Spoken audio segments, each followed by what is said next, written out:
Okay, hello everyone.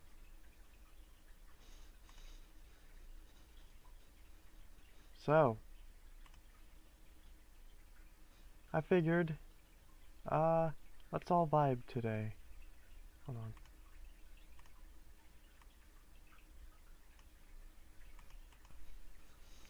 Okay, hello everyone. Alright. Stream is working.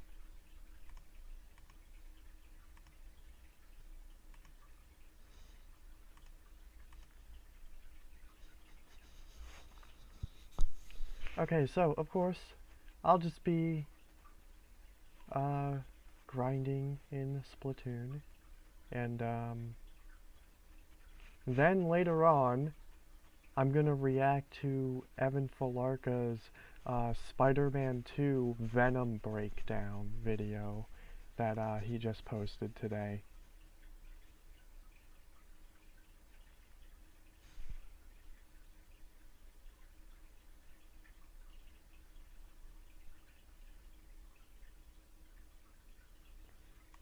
So yeah, Evan's been working on this video for a while.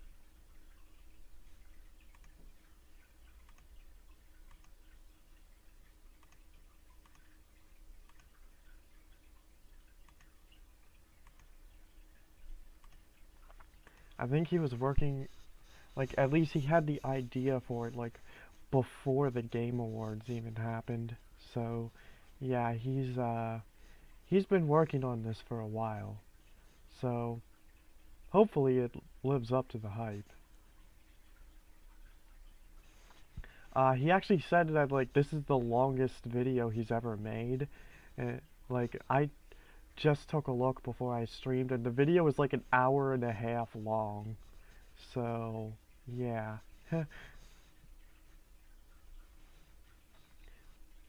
We're gonna be here for a while, but I figured it's, yeah, gonna be that kind of night. And it's perfect for it.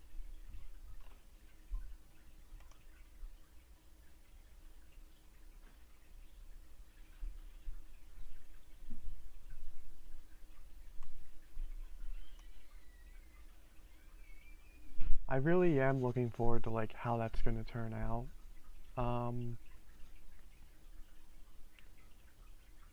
I even kind of wanted to, like, do my own video, like, breaking down the, just, like, the whole symbiote arc in Spider-Man 2, but, I mean, I still might do that. Because after all, you know, I'll always have my own unique perspective to provide. But definitely can't wait to see what Evan's been cooking up lately.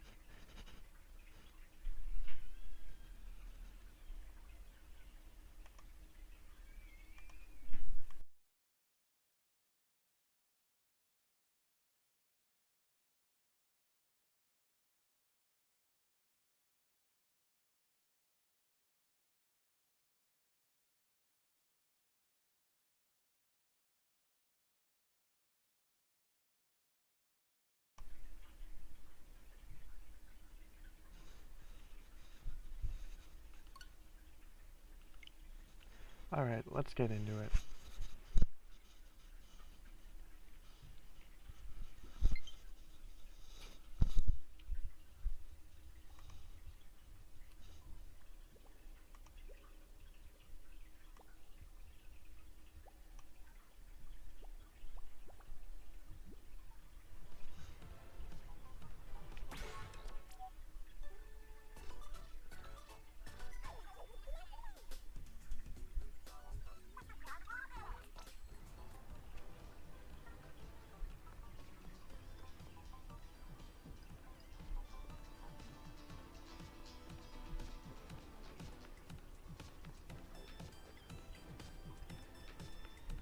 Oh yeah, I love this.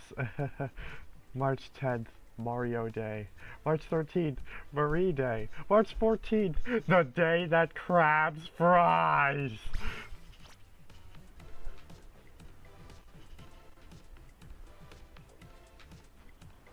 That's actually a brilliant reference.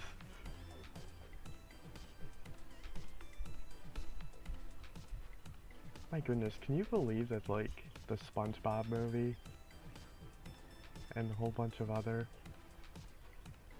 2004 classics are gonna be like 20 years old this year?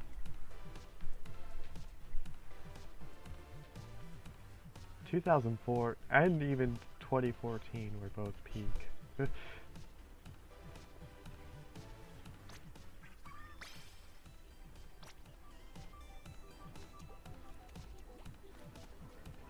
Anyway.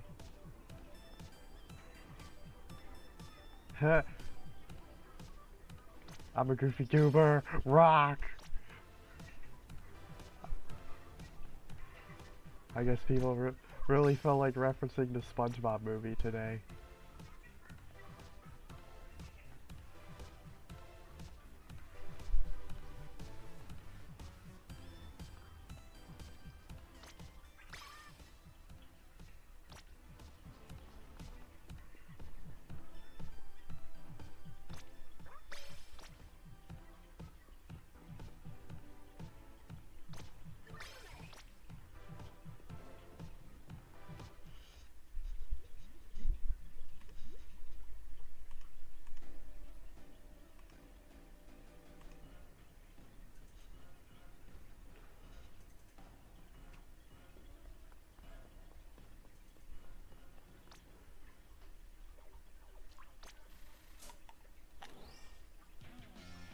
Improved Engineer. What a title that is. Oh, what's in rotation right now? Rainmaker on Flounder and Manta? Ooh, okay. Okay. That's awesome, actually.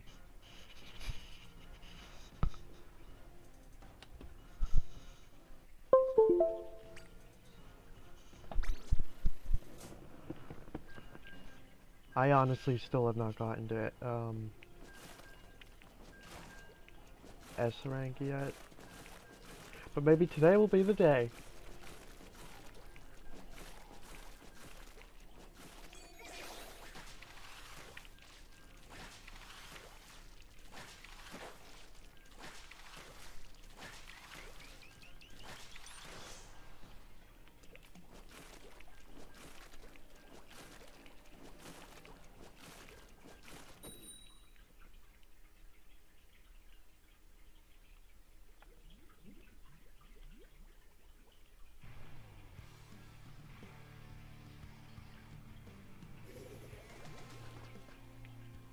Also, I guess I'll just say something real quick. For those who don't know, Evan Filarca is like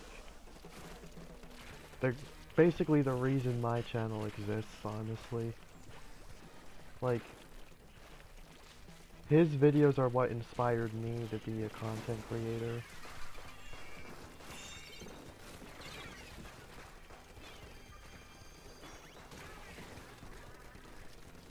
Like, back in the day, he would just record videos off his phone, and like, they were still really good videos, so I figured like, hey, if this guy could do this with just his phone, then like, clearly I'm capable of doing it.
I was about to try to drop off.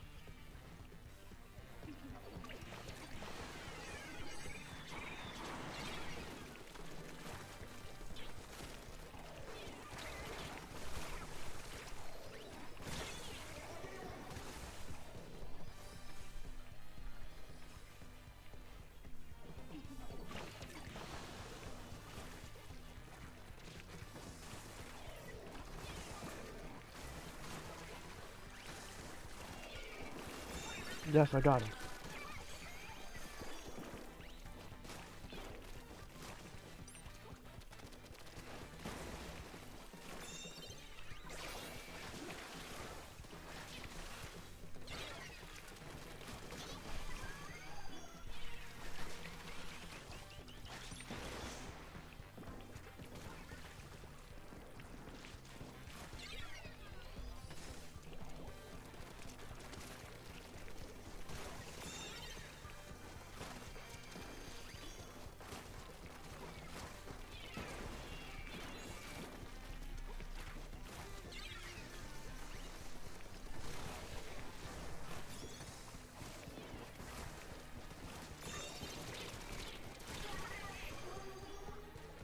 I'll take the trade.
And that's why you don't camp my jump.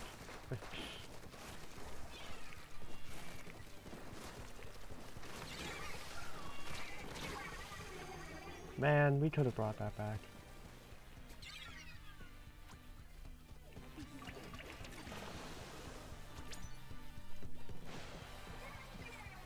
Oh, he's up there? I thought he went down.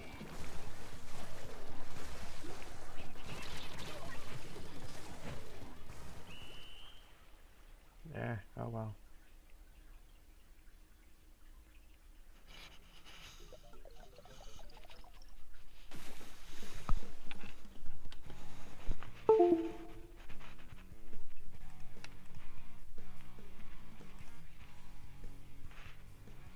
Yeah, that was just a warm-up match.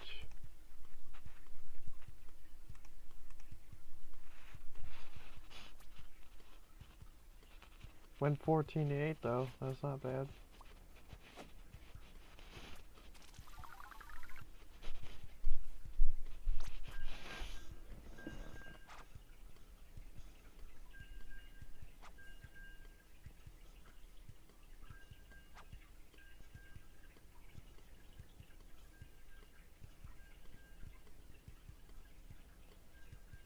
Alright, back to focus mode.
Hey, someone's name, well, while it's not spelled quite right, it's Eddie.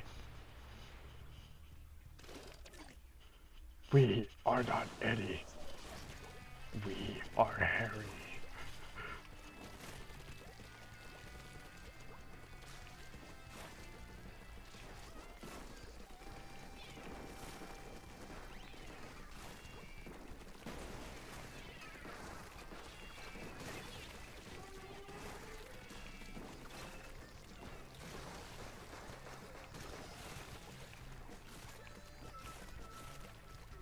Okay, for real though, if Venom does return in the Insomniac universe, and it's, Eddie Brock, I'm gonna feel a little cucked, not gonna lie. Because it's like, well, while Harry being Venom is not, like, entirely new, since that was also in the, Ultimate Spider-Man cartoon, like, it's still something you don't see very often, and still feels like a fresh new take on the character, in which it is, because, like, part of the point of, like, Insomniac's version of Venom is that, like, really, like, in a way, both Harry and Peter, like, never really gave up on each other. Like, when I look at Insomniac Venom, I don't see some, like,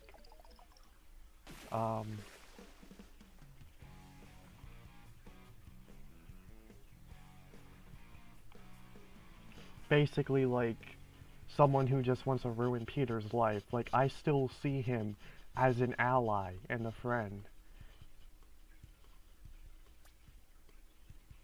Regardless of him spreading his 19 inches throughout the city and turning everyone into symbiotes. And turning MJ into Scream. Like, at the end of the day, Harry is still Harry. And his goal was, I want Peter by my side. It wasn't, I want to destroy him.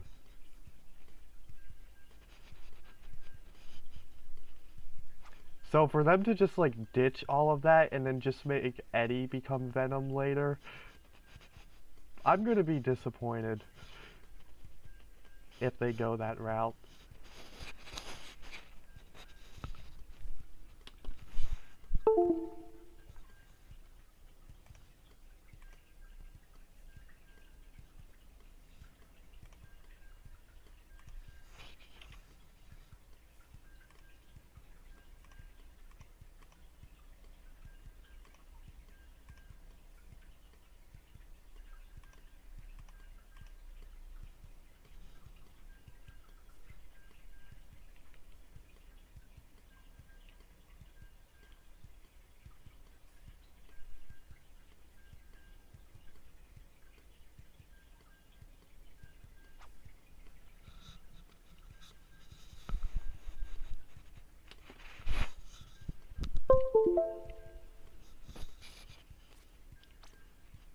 Also, personally, I kinda wanna see Harry, like, a Spider-Man comic book story arc where Harry is Venom.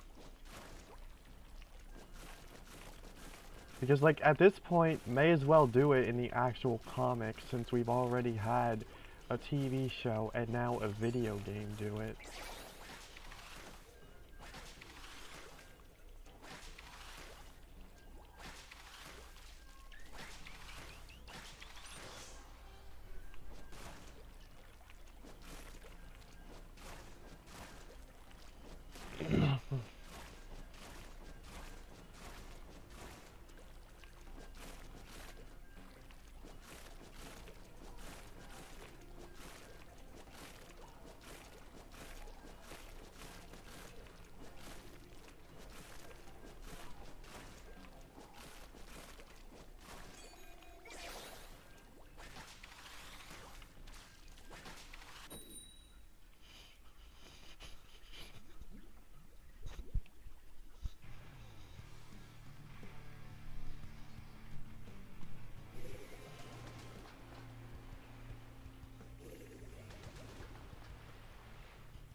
Yeah, I'm just gonna say, like, generally speaking, like,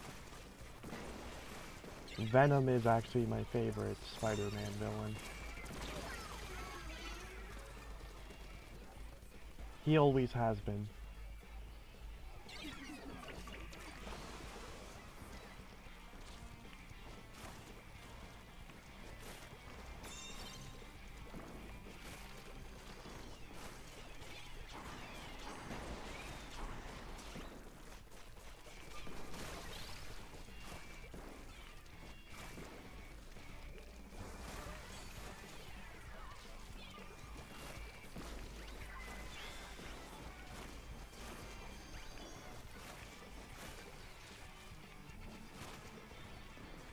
It's another thing I kind of want to, like, do a whole video breaking down, like, why Venom is my favorite Spider-Man villain, but, like, yeah, essentially, what makes Venom interesting is that he basically represents Spider-Man's greatest failure as both Peter and Spider-Man, you know? But also, like, sometimes in the comics, Venom does get a redemption arc, so it also goes to show that, like, when you come to terms with your greatest failure, something good can come from it.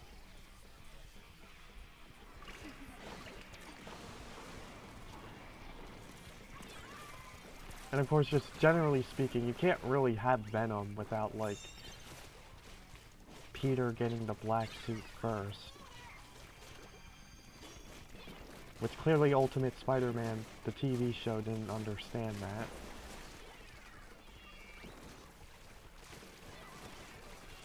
I mean, then again, there's still, like, the Venom movies where, like, you know, he was an anti-hero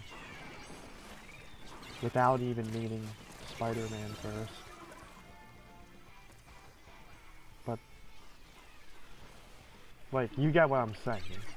In terms of him being, like, an actual antagonistic figure towards Spider-Man. And, like, Spider-Man 2 still managed to capture that.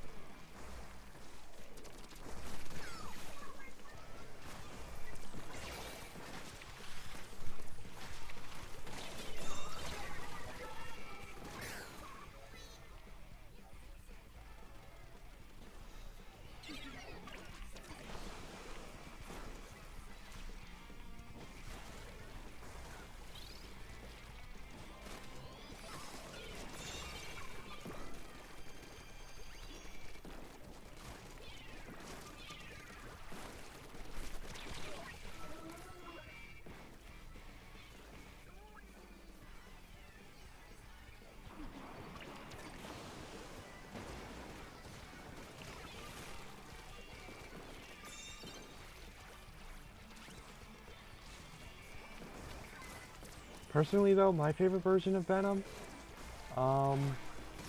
would be from the Spectacular Spider-Man show. Like, to me, that is the perfect Venom.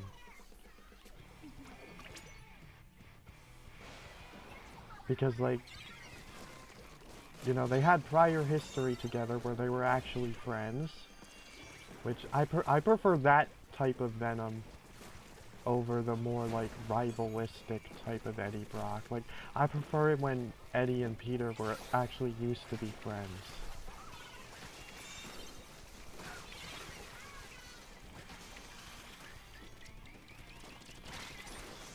Because it makes him turning into Venom, like, more impactful. And, like, gives him more of a reason to feel betrayed.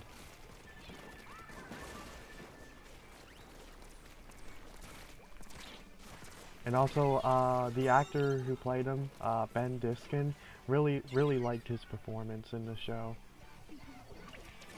Especially, like, the way they, like, overlap Eddie and Venom's voices together. That was really cool.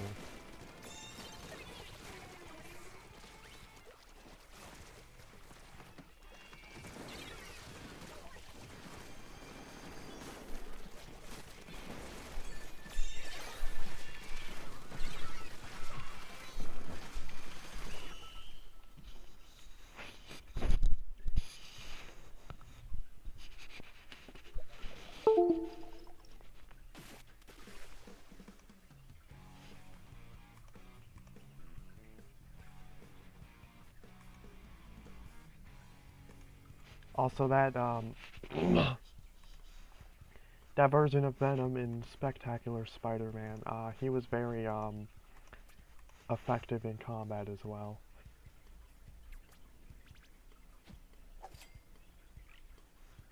Man, 3 losses in a row. I must be like distracting myself.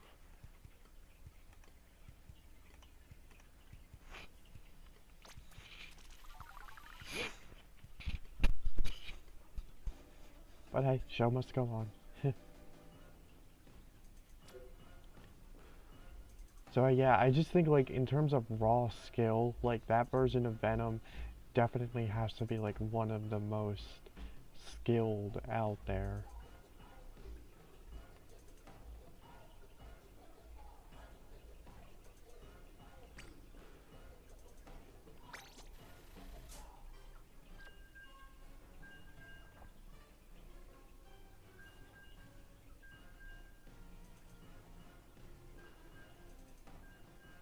From now on, we are poison to both Peter Parker and Spider-Man. We are Venom. Always loved that part too.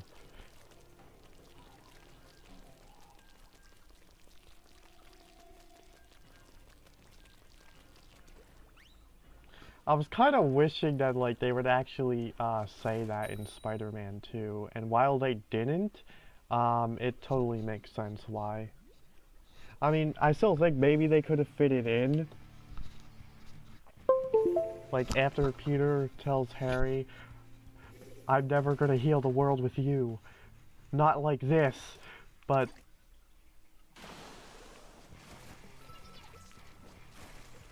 Yeah, I did like the way that we did end up getting the We Are Venom line in the game, where like they did it at the scene where before MJ becomes Scream.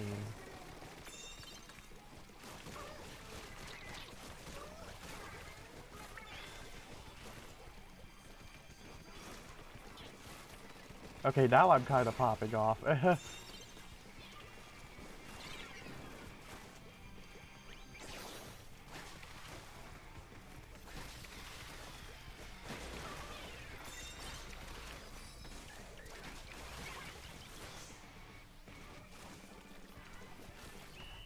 Okay, that was easy.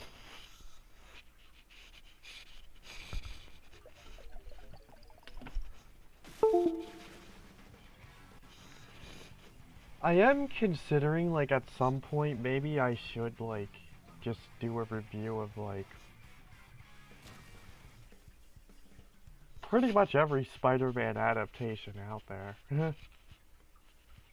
I mean, I've already done Tanas recently, so, yeah. Maybe I'll talk about the other TV shows, movies, games.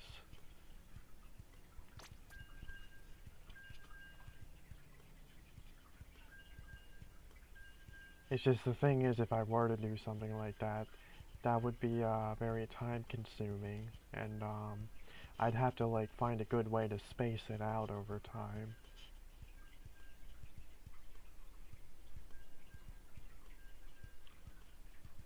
But yeah.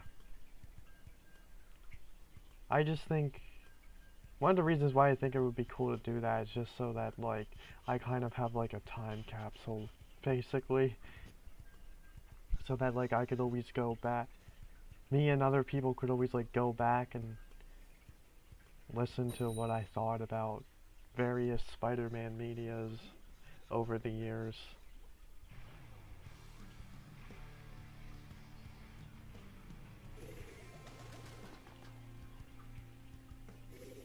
Imagine my grandchildren watching my Tanas review, for instance.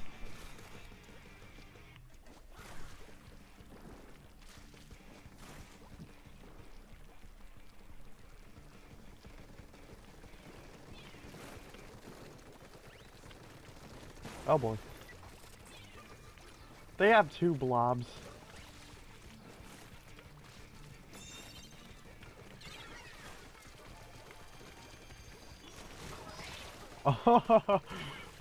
2-for-1 special.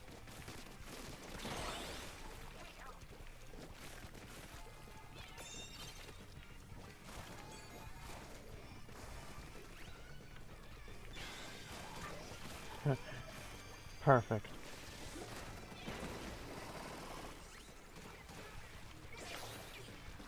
Okay.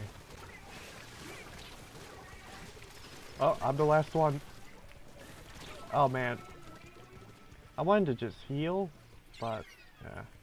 I probably shouldn't have done that. I should have just zipped somewhere else.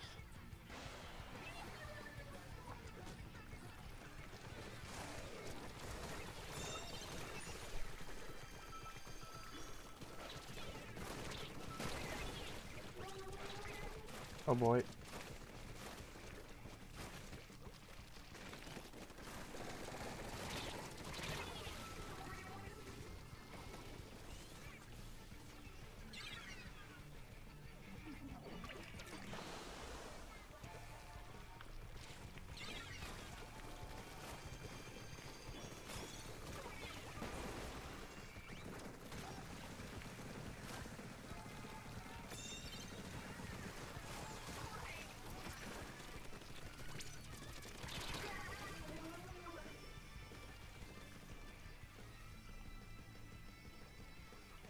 That's not how I wanted to return to the base, but sure.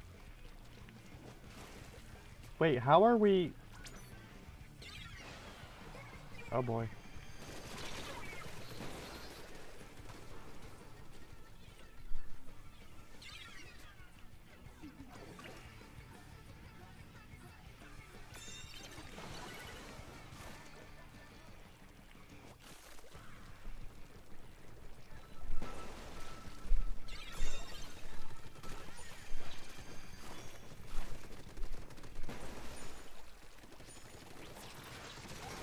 Oh, nice.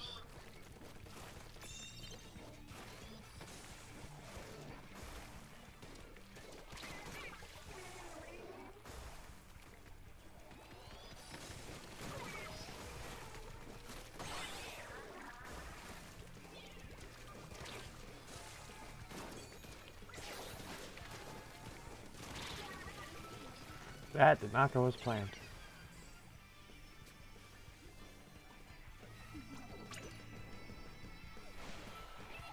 Booyah!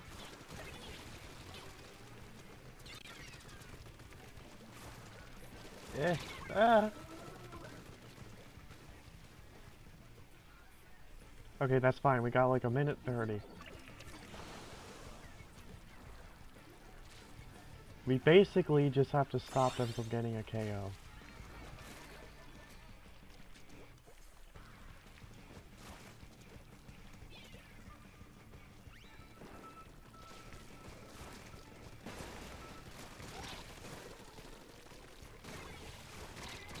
Oh man. He got like right in front of me.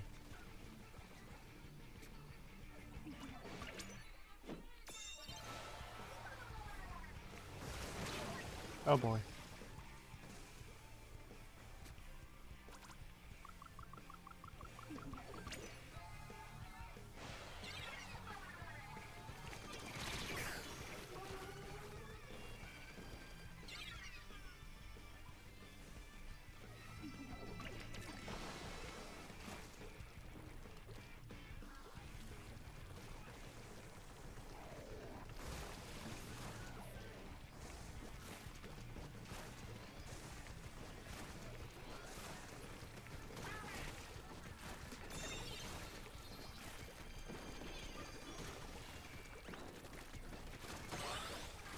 Nice.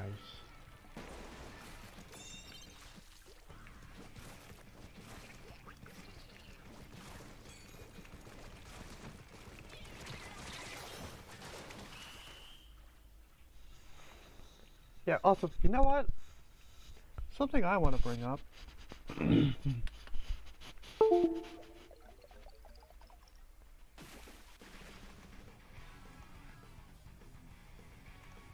So you know how in Spider-Verse, you know, the line goes, anyone can wear the mask.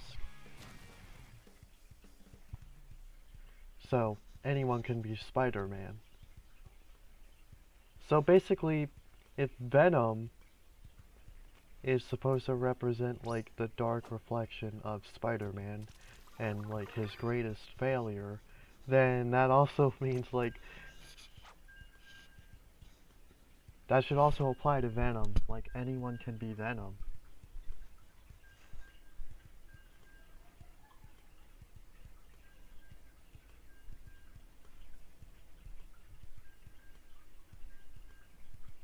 I know it was like a meme to say that like before the game came out in like a funny way to be like anyone can be Venom, but like I've, you know, I mean this in a serious context.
Okay.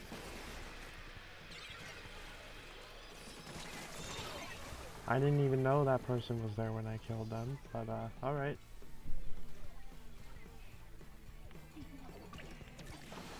As in like when I was on the ramp.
Yeah, okay. I might have bit off more than I could chew there.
Yes, we got the lead.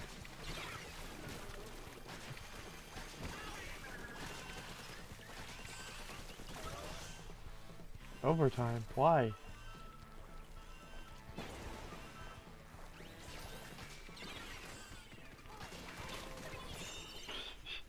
Yep, no zipcasters around here.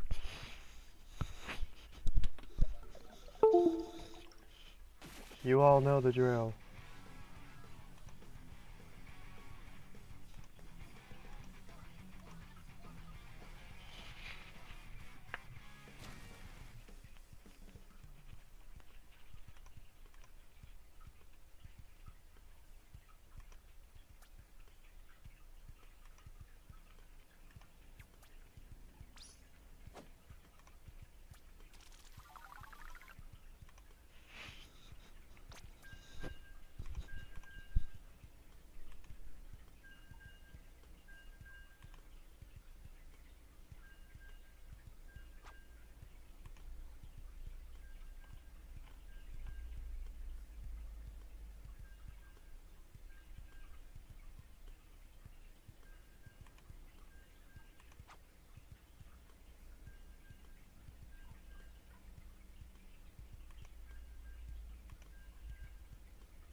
What?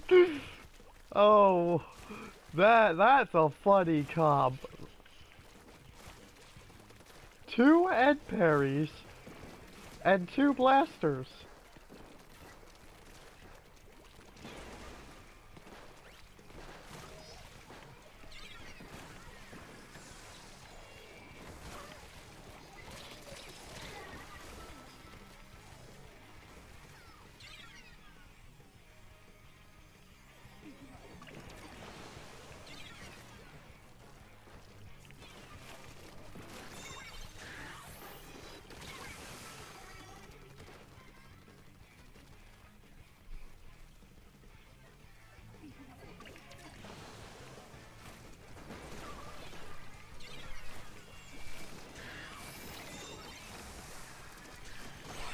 Oh, nice.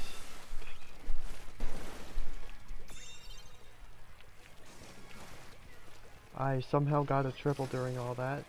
And we got a wipeout, but yeah, I'll take it. Ow.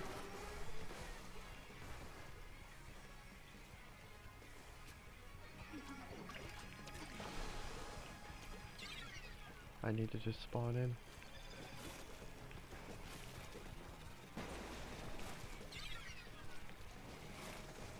I gotta paint the walls so I have extra maneuverability.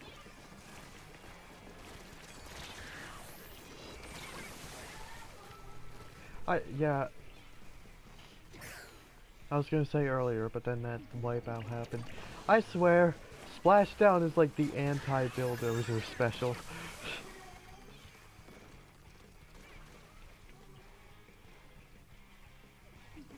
Because none of the weapons I use can fight it.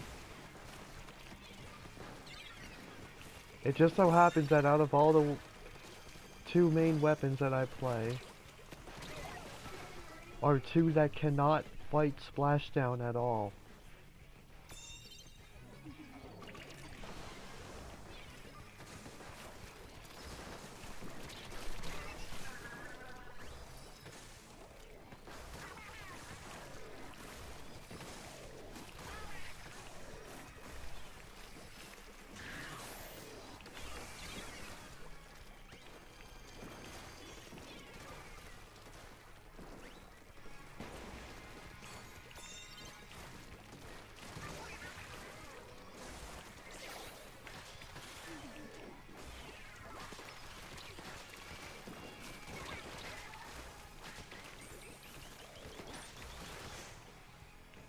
I had to focus on survival there at the end.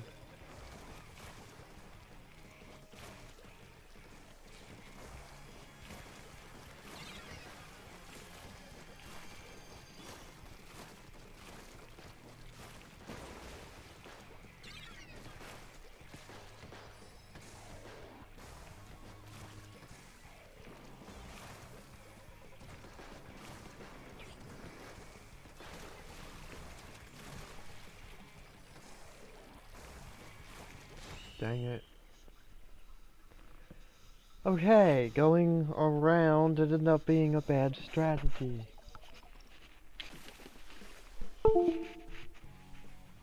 That's my first loss in a while though.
Okay, I guess that whole thing just ended up being a bad play. I should have just used my zipcaster sooner, probably.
That was a bit of a lucky splat. It wasn't even who I was aiming for, but I still got somebody.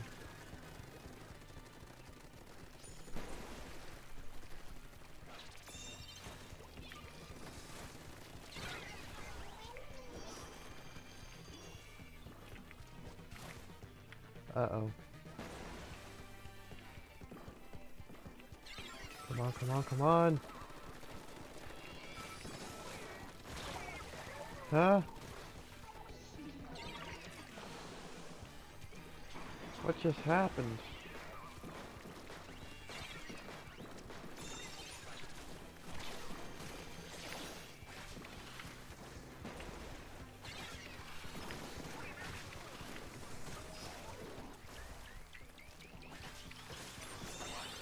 Yay. Hey, we got another one here.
Yeah, I had to do it.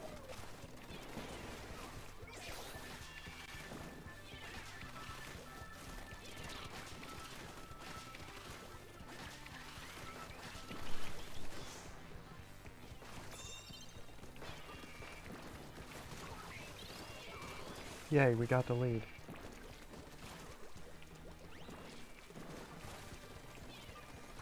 Yes.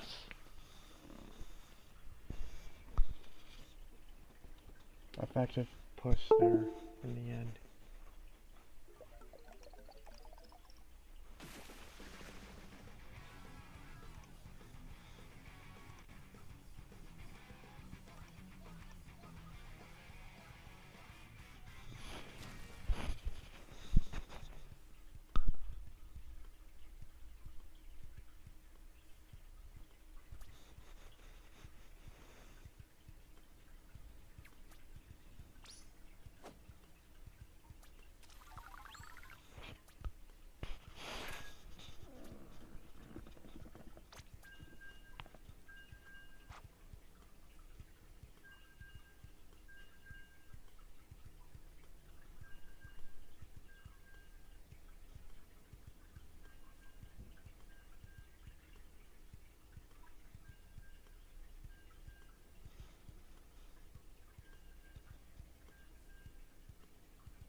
Oh boy, a Japanese team.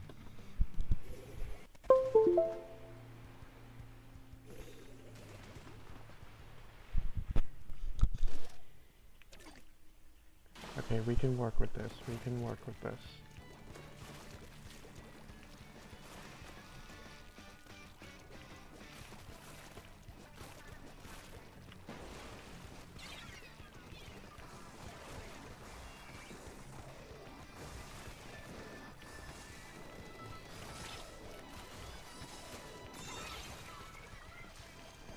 I'm kind of surprised nobody helped the Rainmaker.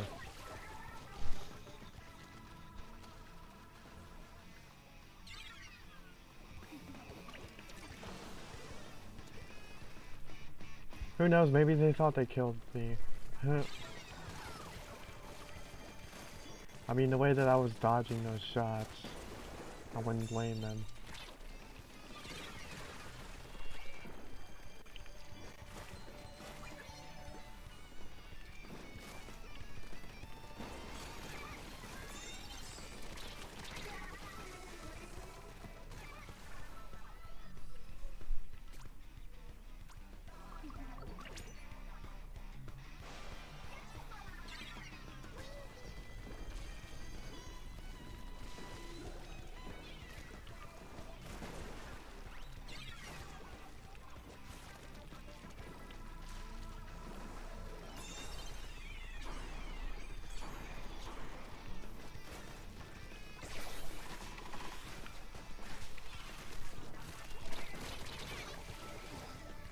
Okay. Always good to get this raid.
Haha. 3 kills. Oh, there's the last one over there.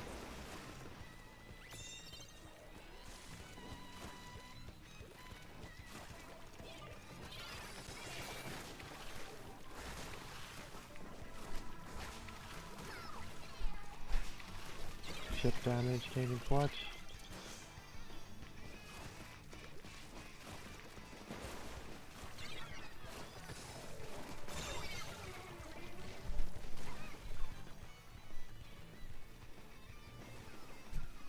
Why did the edit do that?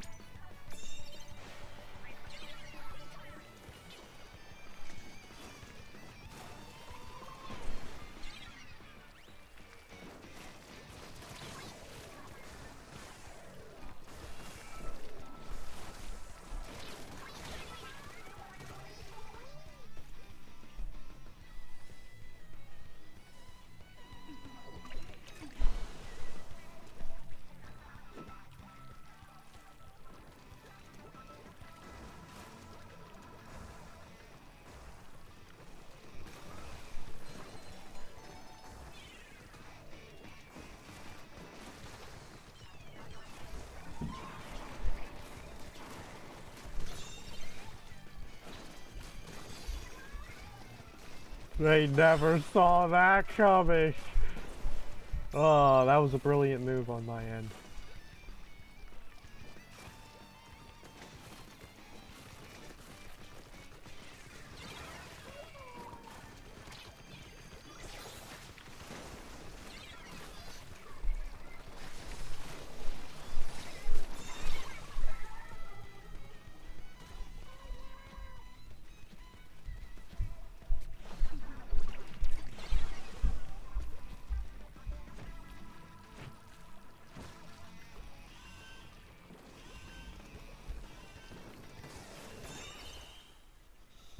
Okay.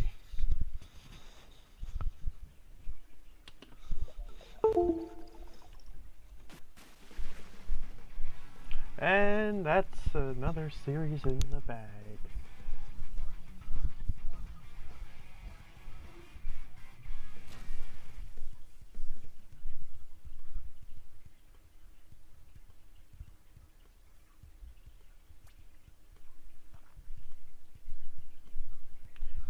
And that was a very solid match to end on.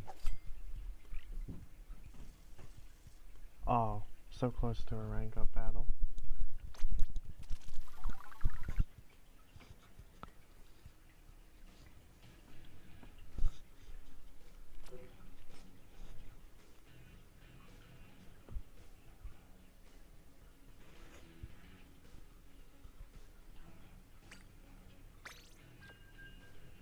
I should just do some opens to get me there.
Dang it. Couldn't activate zip. Like, I pressed it, but it was too late.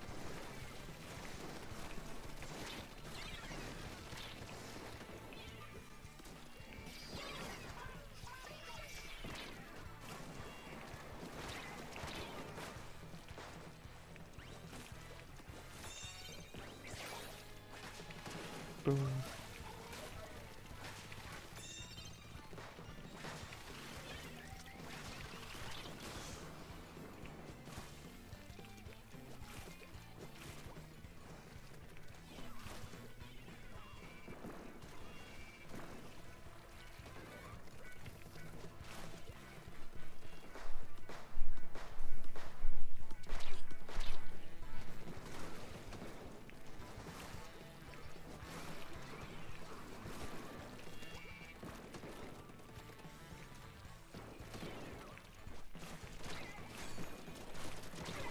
Dang it. If only they hadn't showed up, I might have been able to take them.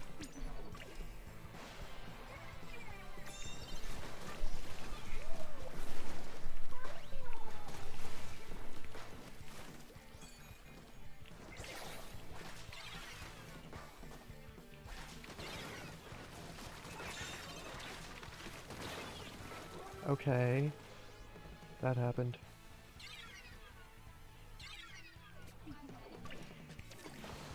I probably shouldn't jump with the leaders around.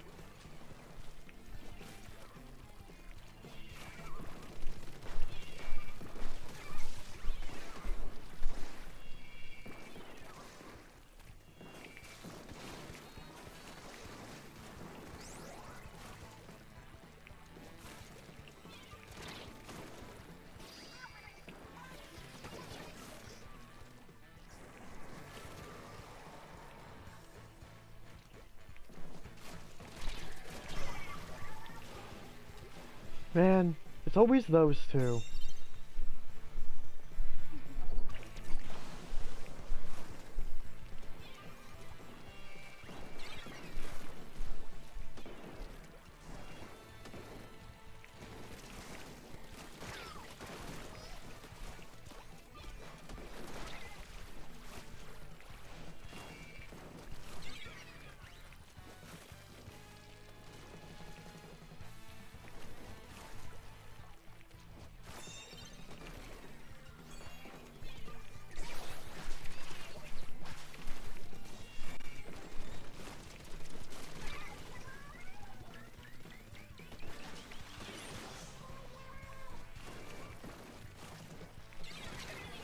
Uh,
you know what, may as well just keep doing series.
Oh boy.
I tried to get him.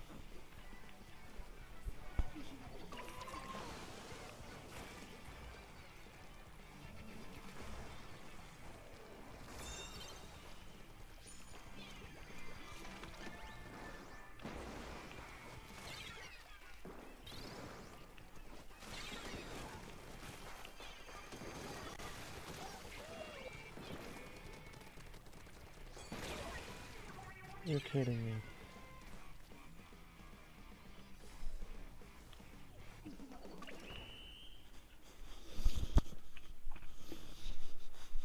I can't believe that happened. That's on me, though.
Two rollers.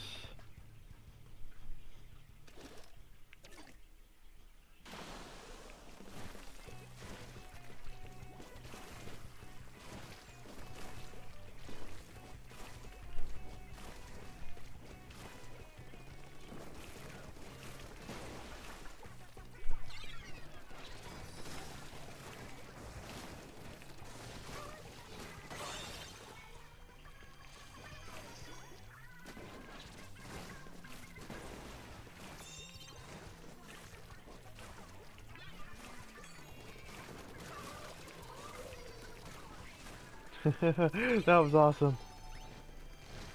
Got him from above. Okay, back up.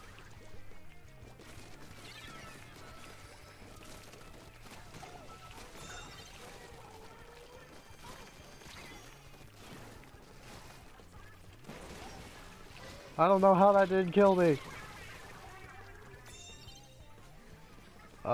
Rain? Okay.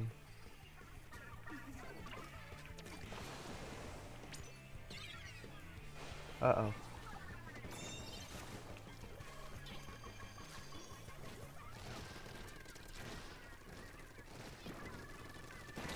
Oh man. I was not safe from the explosion.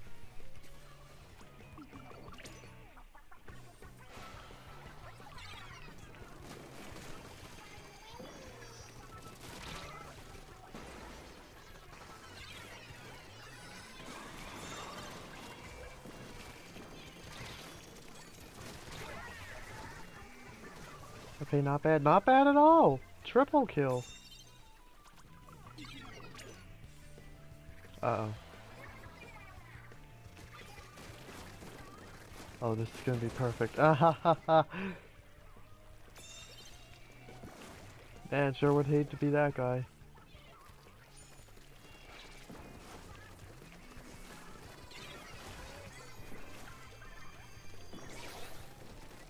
Ah.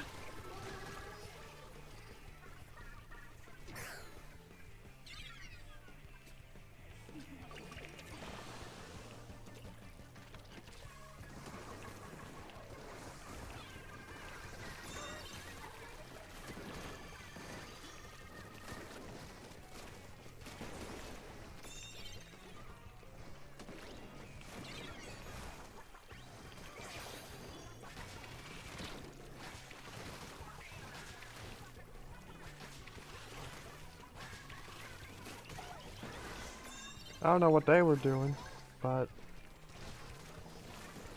They just made themselves the target, and I took the shot and got him.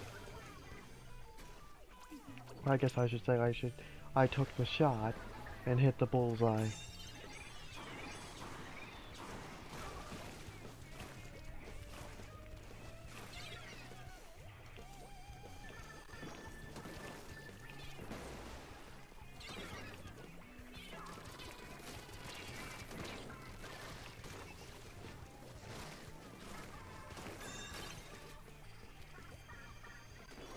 Looks like no more beacons.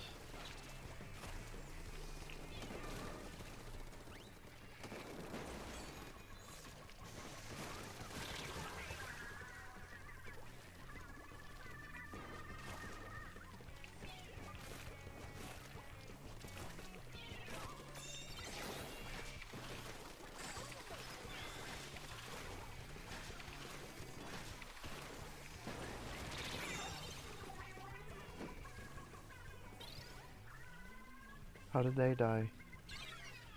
Either way, we got the lead now. So, that was a good move.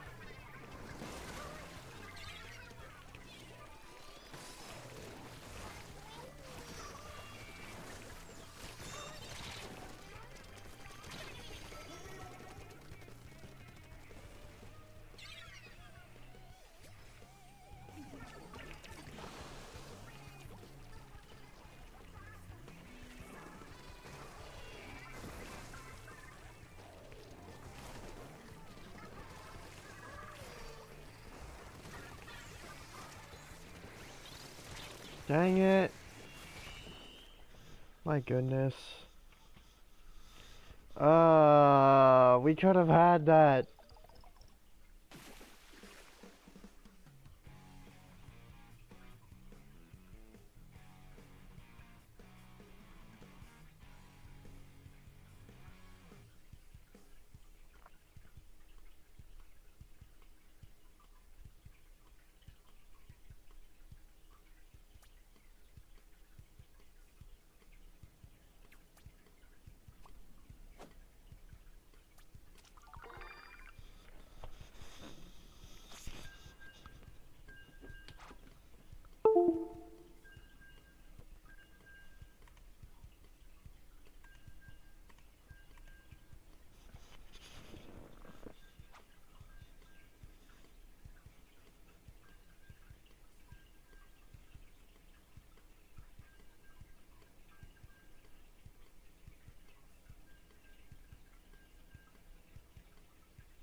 I just need a few victories in a row.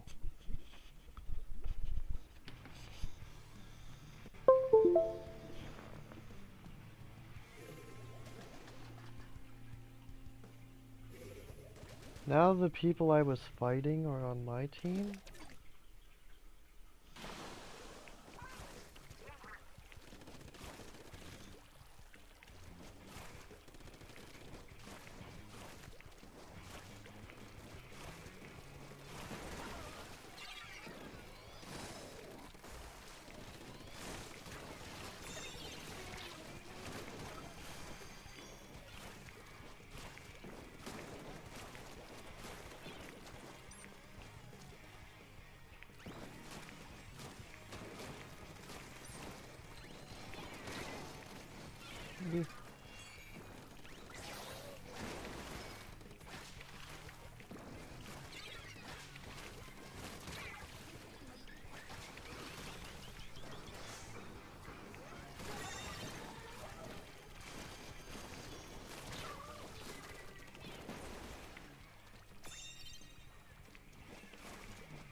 My goodness.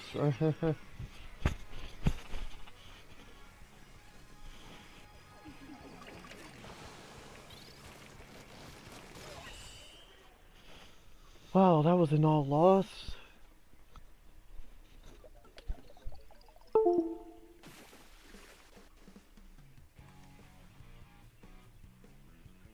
Like an all loss in the series.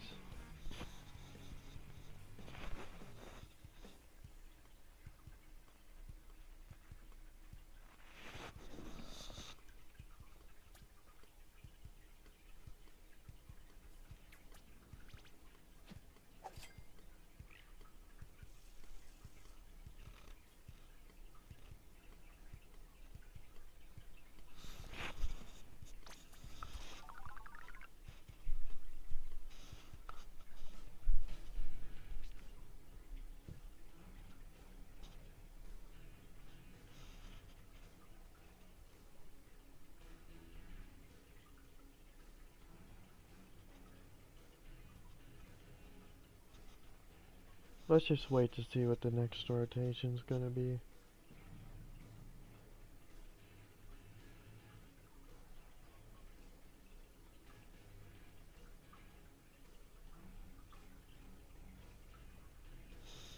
Wait, actually.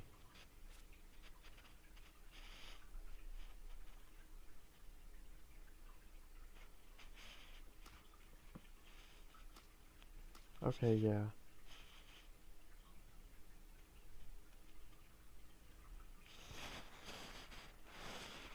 No, I know.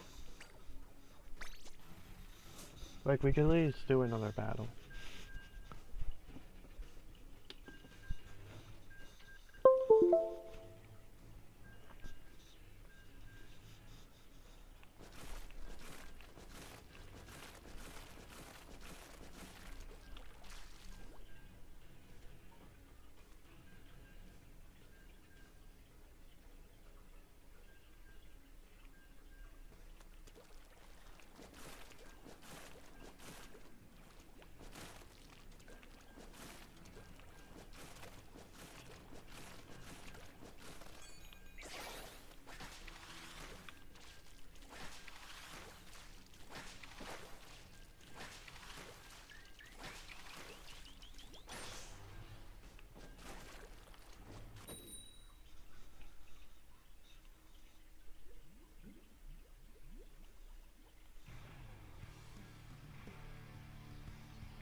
It's Pikachu! Oh boy, double end parry.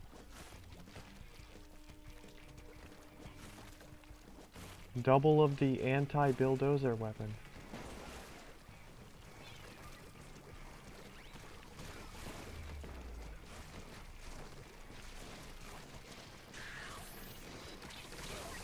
And just like that, the anti-bulldozer weapon does its thing.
See what I mean? Even when I can react to it, I have no time to do so. Oh, they got a DC. And it was one of the anti-bulldozer weapons, so I'll take it. Love to see it.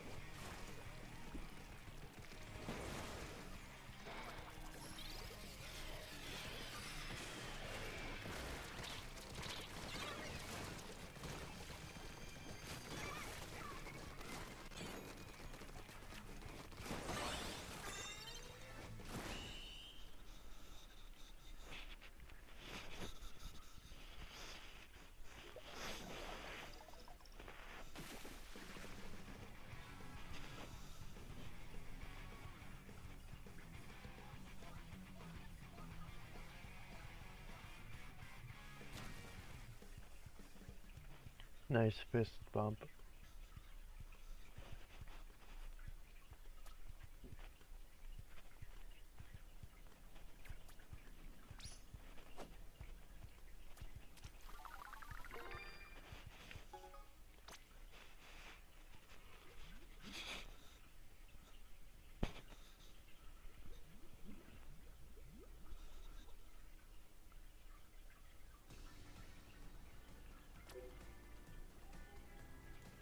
Zones on brine water and mincemeat.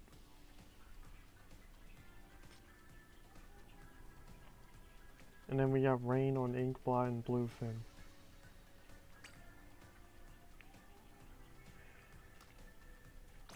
I mean, I don't have to keep going. I could just do open.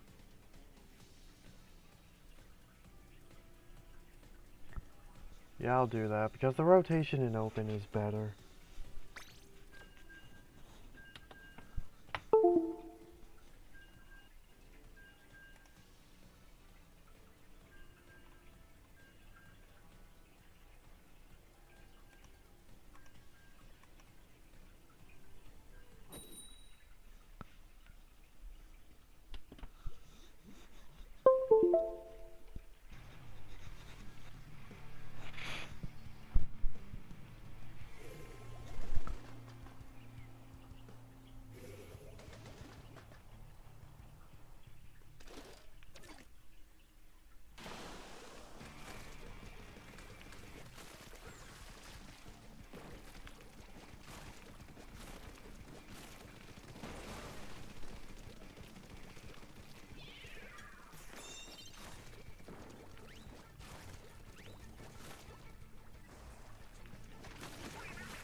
No Zuka for you. Ah.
That was a useless zip.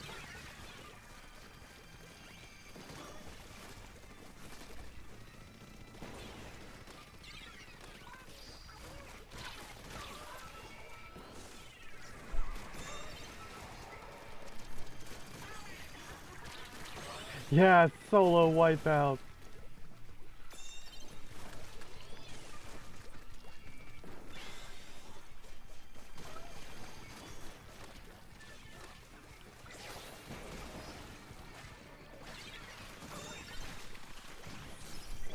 two with one attack?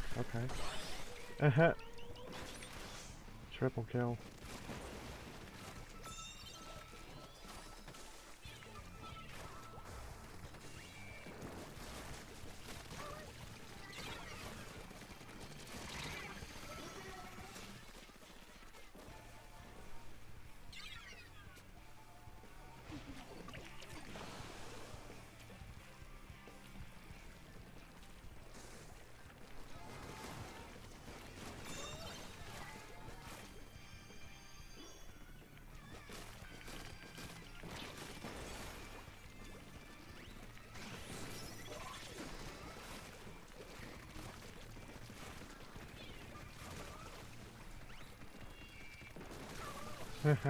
Nice.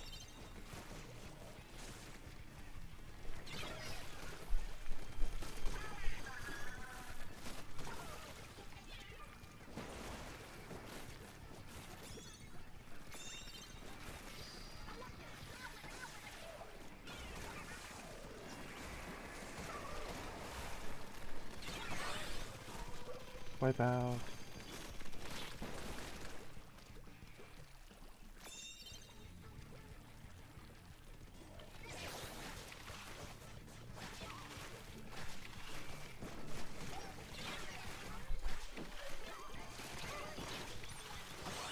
Nice.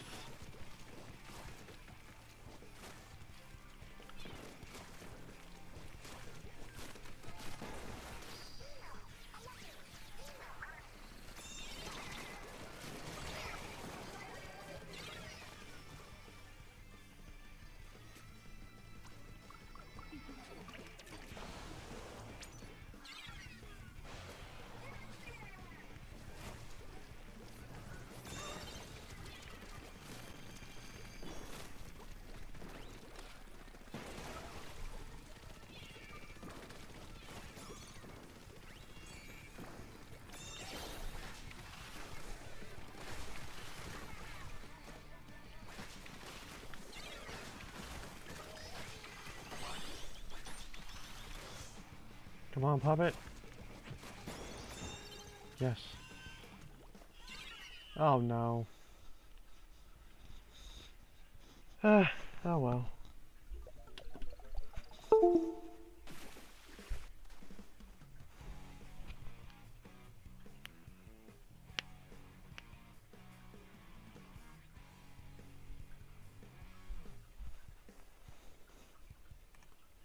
I haven't seen that emote before.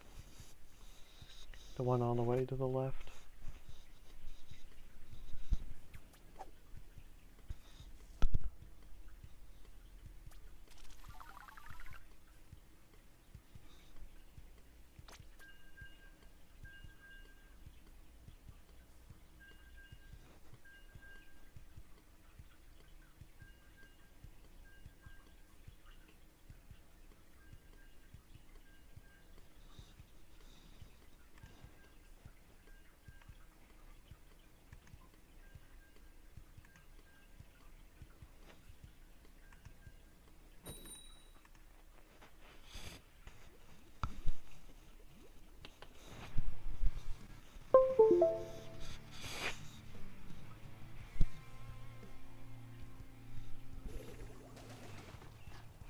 We have Agent 7, Tax Evader, and Lofi.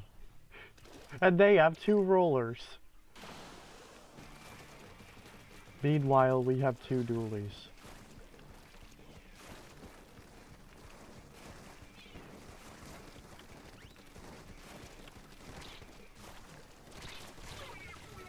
How'd I miss?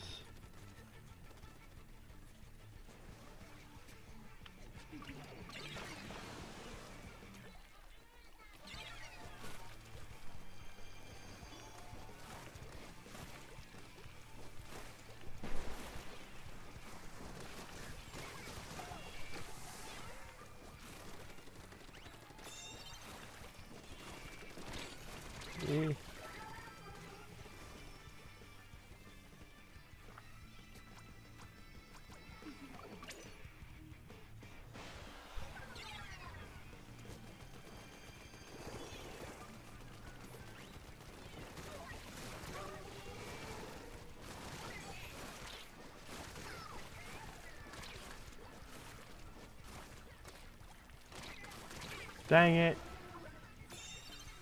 I was about to get the solo wipeout again. It would have been awesome if like this was like another team that like just solo, but yeah. Maybe eventually.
Okay, nice. Nice reacting to that, actually.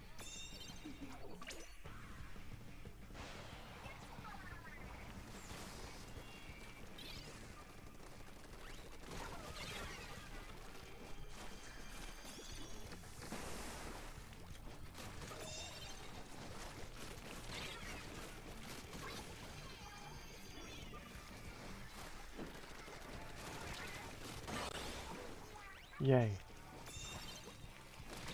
Dang it. Okay. That works. Yeah.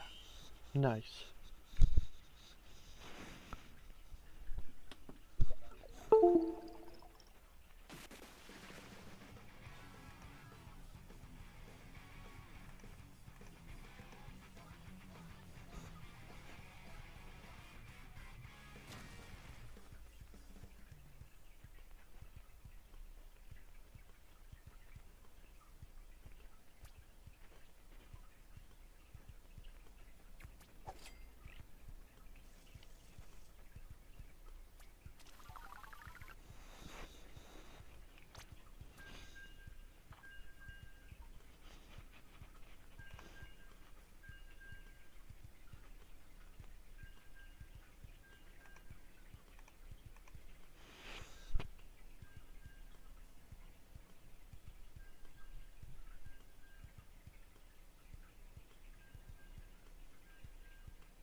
Now we have two rollers.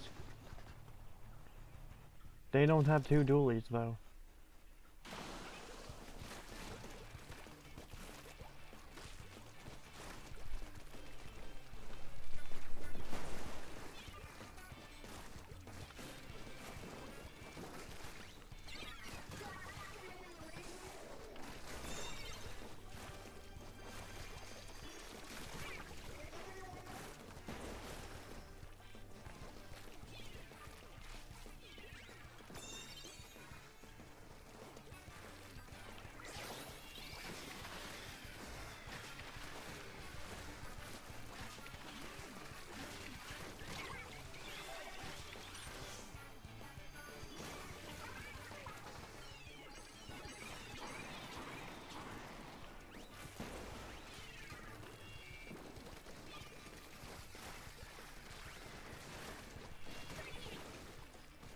they died.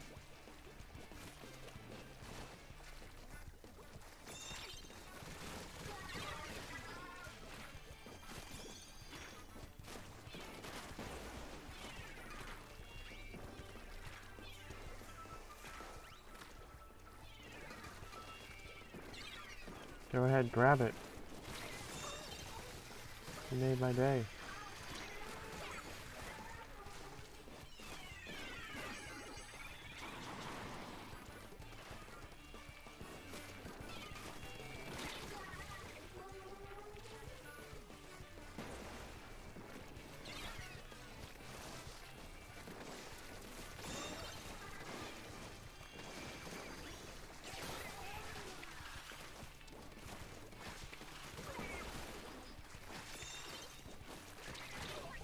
Dang it, he got me. Oh well. They died anyway. This may or may not be a good idea.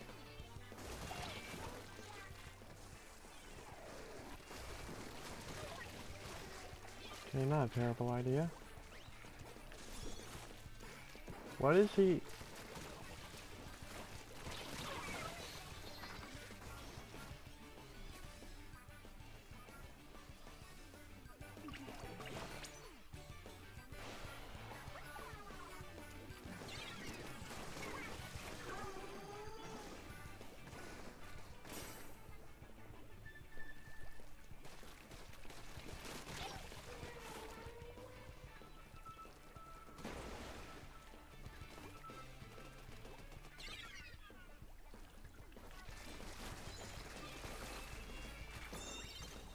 What the?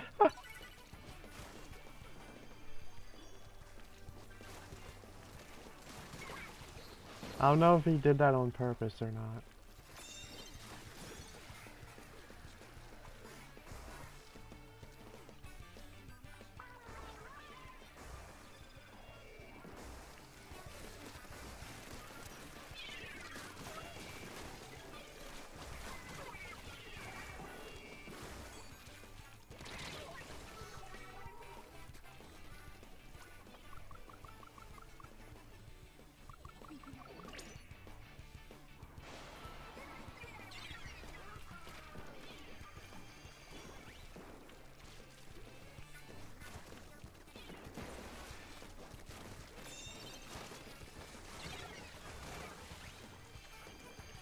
I got about a minute left.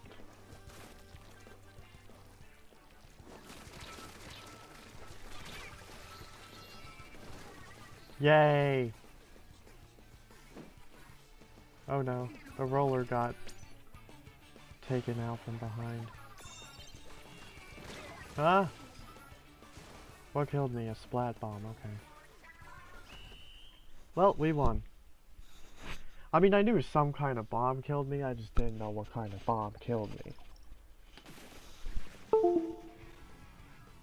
But yeah, knockout.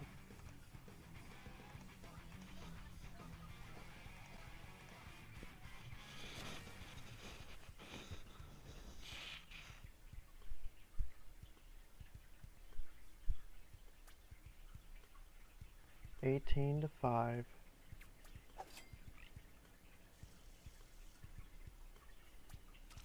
Okay, I think that's gonna be my last game.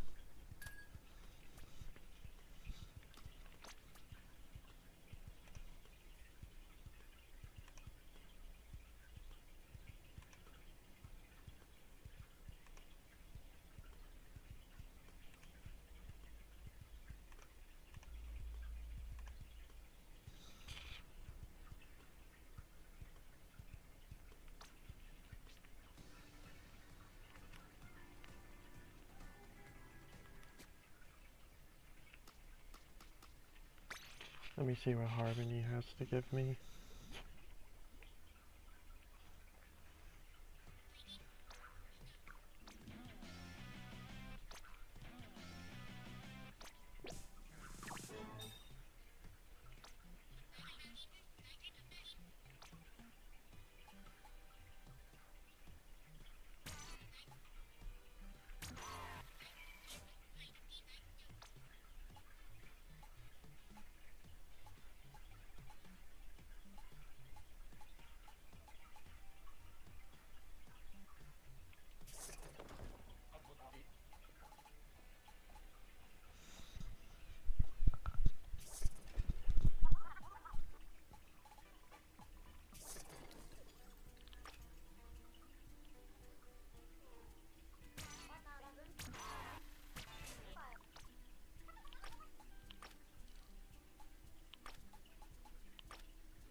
Okay, now let's react to Evan's video.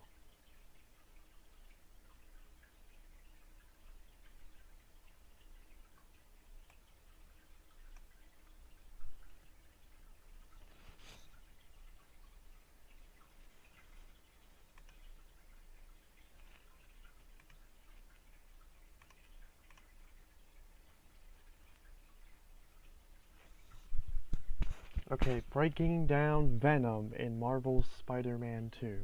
Here we go.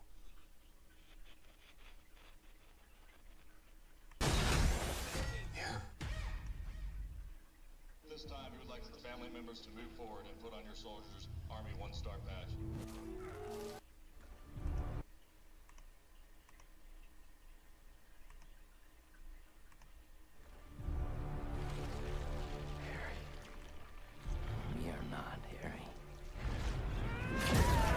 Oh yeah, I remember him posting this intro on Twitter before. He really went hard on this intro.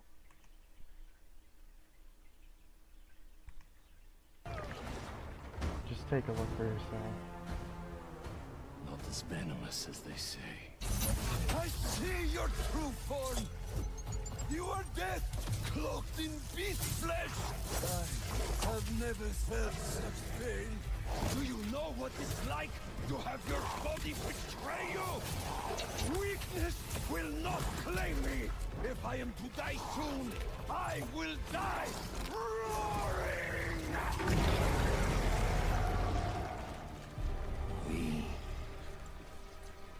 are... Okay, I have to say, this right here, Craven saying this. Claim me! If I am to die soon, I will die roaring! And then immediately cutting to the scene of Venom roaring. Bravo! Bravo! We are...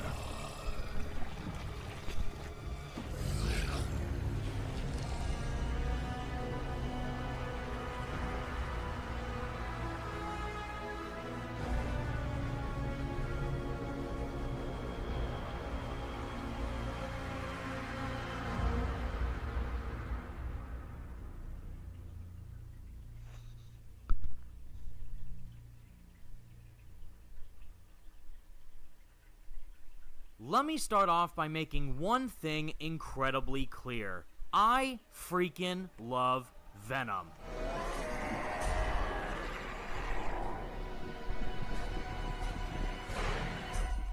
Love how he put in like the old Spider-Man games there, including Ultimate Spider-Man, my favorite of the pre-Insomniac era games.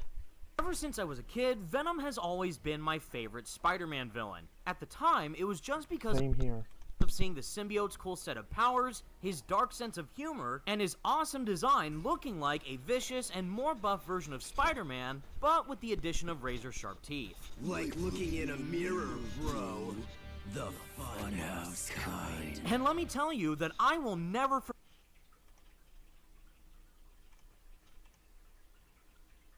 Okay, just double checking to see if my mic audio's picking up. forget the original moment that I experienced the Ultimate Spider-Man game as a kid, where I actually got to play as Venom for the very first time. I even made Pinewood Heck yeah. Derby cars with my dad back when I was little, purely based off of the Black Suit Spider-Man, Carnage, and Venom designs, just because of how cool I thought they all were. While I thoroughly love all of Spidey's rogues gallery in their own respective ways, Venom always stuck with me the most, and will always hold a special place in my heart. But nowadays, Venom has become one of my absolute personal favorite comic book characters ever created, and Oh yeah, absolutely the same here. Spider-Man and Venom are the goats. has only grown even more in popularity as the years have gone by. He's even become so popular that he finally got his own standalone movies from Sony, alongside of other popular Spider-Man characters, like Morbius and Madam Web. Ezekiel Sims. He was in the Amazon with my mom when she was researching spiders right before she died. This is a breakthrough beyond your father's dreams. Thank you. That's a But funny in all edit. seriousness, there's a reason as to why Venom is so popular. The complexity and depth that the symbiote provides to its host not only serves for some of the best Spider-Man stories ever told, but it also showcases different aspects of our heroes and villains that reveal some of the darkest parts of themselves, and exposes who they truly are underneath the surface. To reiterate what I've already discussed about Venom within my original Marvel Spider-Man 2 review, from my personal perspective is that I've always viewed Venom and Spider-Man as two sides of the same coin. But even more importantly is that Venom is essentially Spider-Man's greatest failure. Considering that with great power, there must also come great responsibility. But when Spider-Man is fueled with too much power thanks to the symbiote, it ends up directly corrupting him from a moral level. So when that rejected symbiote ends up bonding to another individual who has also been completely scorned by both Spider-Man and Peter Parker respectively, it ends up manifesting a monster of Peter's own creation. And that belief still holds true today. While under the symbiote's influence, Peter's abundant amount of pride, overconfidence, and lack of responsibility all led into the manifestation of Venom. This is your fault, Pete.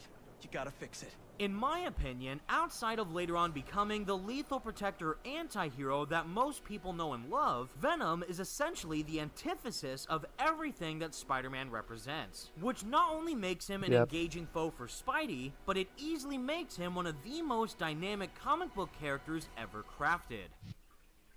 The new $1.99 Sonic Crispy Tender Wraps are here for a limited time in bold flavors, like hickory barbecue or cheesy Baja.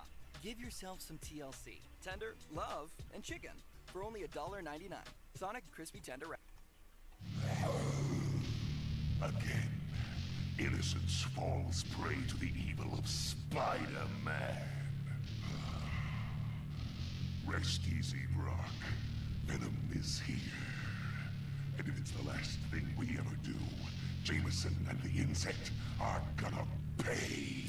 Which now brings us to Marvel's Spider-Man 2. To say that the overall amount of hype and excitement leading up to this game's release was astronomical would be the understatement of the century. The Insomniac Spider-Man franchise not only literally changed my life into inspiring me to become the content creator I am today, and holds an incredibly special place in my heart as a diehard gamer and comic book fan, but it has also single-handedly managed to create my all-time favorite iterations of Peter Parker and Miles Morales in any form of media.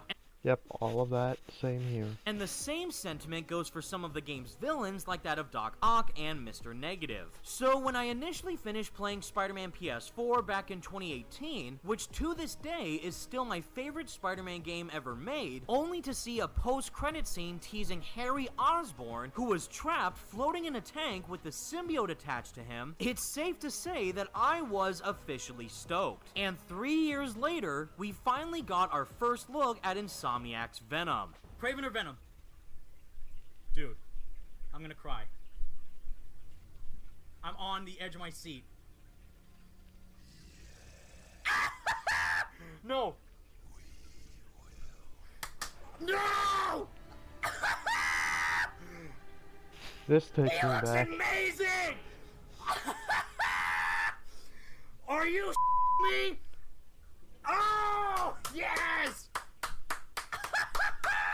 But I want it now! As a Venom fanatic myself, expectations were at an all-time high. Especially once the game was getting closer to its release, even more details started to pour in about what exactly Insomniac had in store with their own individual portrayal of Venom. It is not Eddie Brock. Okay. It is not Eddie Brock. Okay. Our goal was to tell an original story, something you haven't seen in the comics or the movies yet. Obviously, we love Venom for a reason. Yeah. All those things you love about the character are going to be there. But how the story plays out, who is Venom, you have to play the game to see how it Really? Yeah. Wow. Knowing just how much Insomniac genuinely cares about the Spider-Man IP and his lore in its entirety, even though this was clearly going to be a version of Venom that was vastly different from the source material, I was immediately all in from day one. I purchased the Symbiote PS5 bundle, I unboxed Venom's 19 inches, and I even got to meet— There we go, we got a reference to the 19 inches of Venom meme. I was hoping he'd include that somewhere. Venom himself, Tony Todd, in person multiple times. It was an absolutely surreal journey, and all of that excitement culminated into finally playing the whole game for myself, where I was left more than satisfied with the experience. However, that doesn't mean the game is perfect, as there are quite a few narrative aspects that I would have changed, considering that I still prefer the story from Spider-Man PS4, and personally think that the possibility of Peter becoming Venom would have been a cool twist.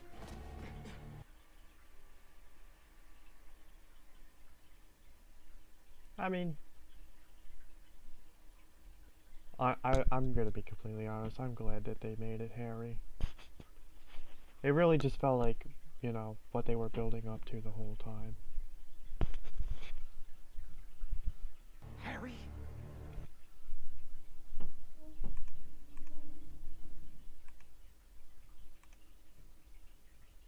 But still, like, Peter being Venom, yeah, that's something that hasn't really been done before, so that would have been an interesting twist, and it would have been cool to see what they would have done with that.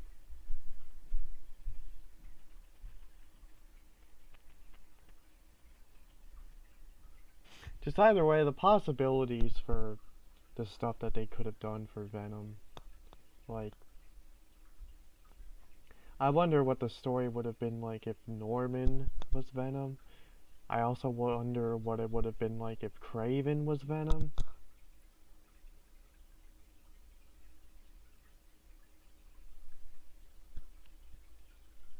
That's Harry? Harry looked a lot different than you did when you had the suit. I think that would have been me eventually, if you hadn't saved me. What's happening to me? Get this off of me! Okay, yeah, actually, I will point out one thing. So, of course, there was that demo that they showed, the mission New Threads, where, like, at the end of that mission, Miles says, like, he's got big teeth, and then Peter goes, so do I.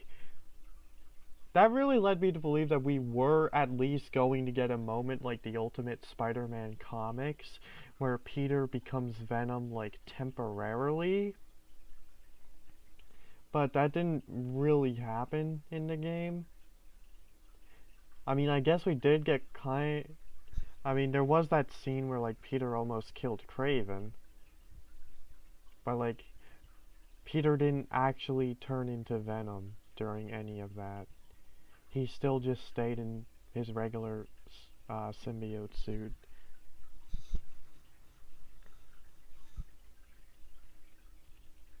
So I'm kind of surprised that they didn't do that, considering that they did kind of reference it and set it up. So now the whole "so do I" line.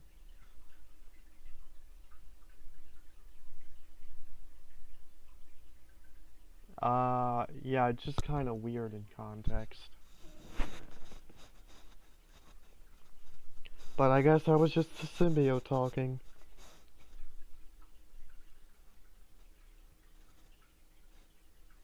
And that's all there is to it, really.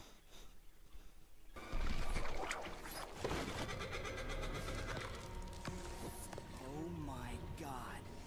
I know. You!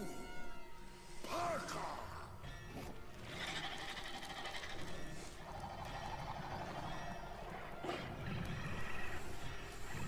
Furthermore, there have been some fans who were left dissatisfied with how Insomniac's portrayal of Venom was handled, claiming that his character was rushed or that he didn't feel like how Venom usually acts in the comics. And if we're being completely transparent, in terms of accurate portrayals, the Neversoft version of Venom from a video game that's over 20 years old is a literal one-to-one interpretation of how Venom classically acts in the comics in comparison to Insomniac's take.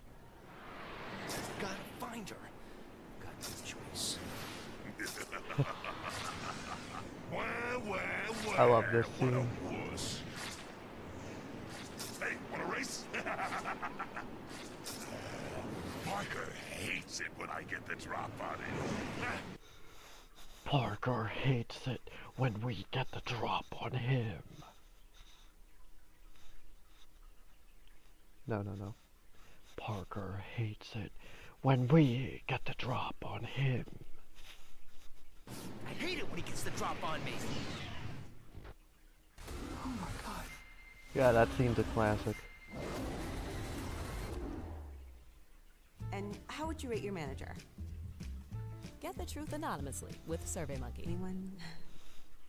Yeah, look out, lady. Oh my goodness! Oh, sorry, lady. Didn't see a thing. Where'd Spider-Wuss go? Spider-Wuss! Oh, this scene's Come hilarious. out and play! Tag! Open this door! Who is it? You and your wife are innocent, Parker. Our bad. Our bad? Our bad? I'm gonna kill Peter you! Parker! Just get me out of here now! Bummer. You're in the doghouse now, dude. Coming! Honey, we're partners. But only for now. After we bust those tech thieves, it's payback time for kidnapping my wife. Jeez. One little mistake. We said we're sorry. Yeah, whatever. I need Jameson's help on this. We're going to the Bugle. Jameson! We hate Jameson. Bonehead. We're not going to see Jameson. We're going to use his computer database. Ooh, are we gonna surf the web? Let's just go, okay? But again, as much as it might pain some of you to admit, this guy isn't this guy, and this guy isn't this guy. Just like how Peter and Miles are two vastly different interpretations of Spider-Man. So, it would obviously make sense that their overall character traits and dynamics, as well as how they each connect with the symbiote individually, would be far different from one another. Harry comes from a place of love. Like, he and Peter loved each other at one point, and then... Yeah, I mean, I feel like if you're gonna give Venom a different host and just have him act exactly the same as he was as if it was actually Eddie inside the suit, then like at that point it's like, what was the point of making it somebody else, you know? They have this falling out, and that's where Venom comes in. With Eddie Brock, he just flat out always hates Peter, and it kind of makes it not one-dimensional. I think it works, but it is totally driven by revenge. And in this case, it was like that was kind of took some adjusting, but it works. Like it totally plays good. out. And I also think like for us, like you've read that story before, like you've experienced that story, and I think that we go back and forth of like how close do we stick to the books, how much do we break apart, and the thing we've kind of said to ourselves is, I don't want you to play the comic book story. Like they're great, but you've seen those, and maybe we go down a path that seems a little bit familiar, and then we mix things up, or we surprise, or it's just a balancing act. And I think we, since the first game and then Miles and now this, we're kind of always kind of playing that game within ourselves of like, how much do we stay the course, stay what people have done in the past, and then where do we kind of find a way to make it our own. But when you... Yeah, exactly.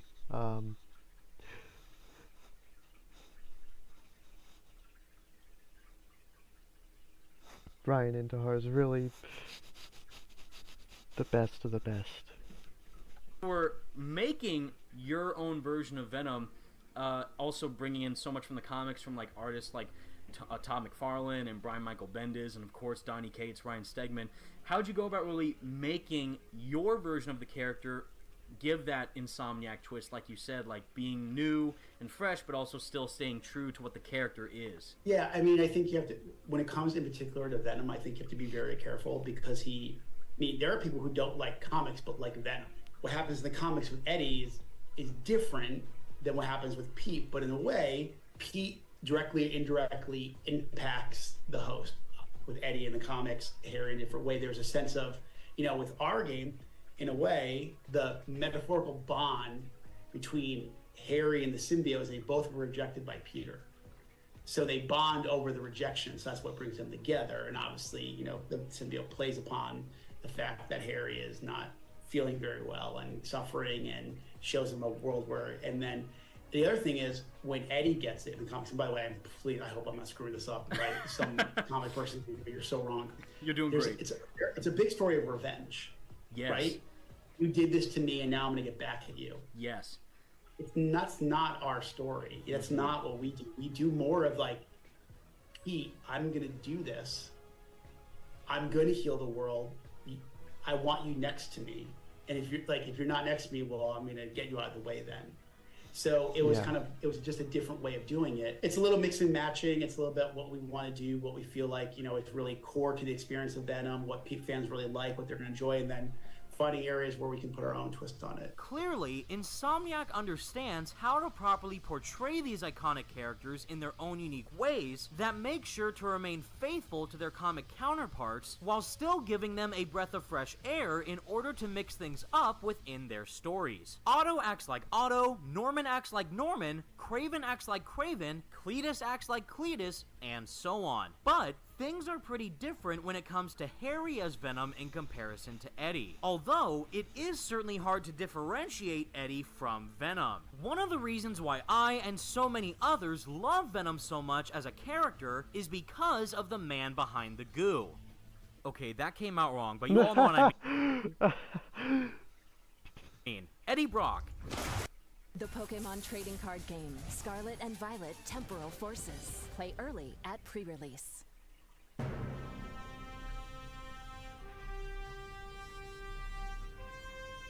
Sometimes the...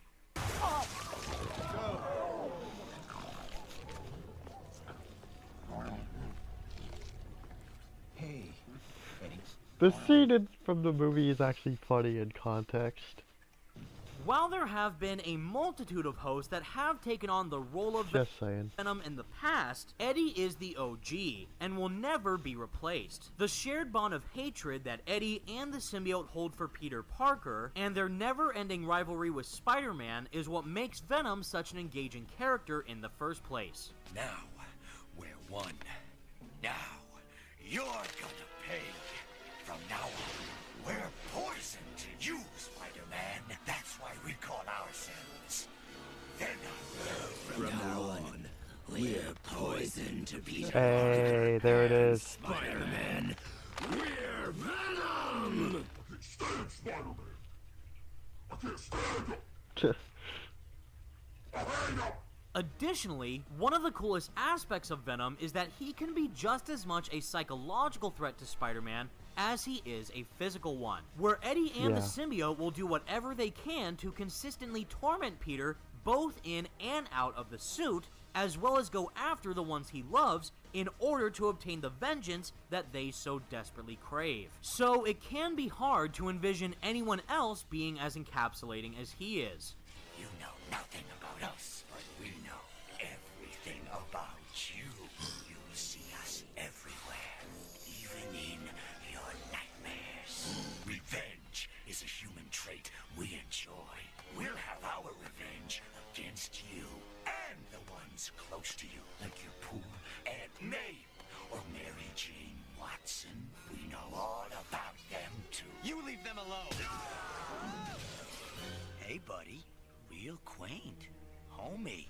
Who is it, dear? Eddie Brock, ma'am. An old dear friend of Peter's. And you must be Aunt May. Heard so much about you. She won't see you again. How can you stop us?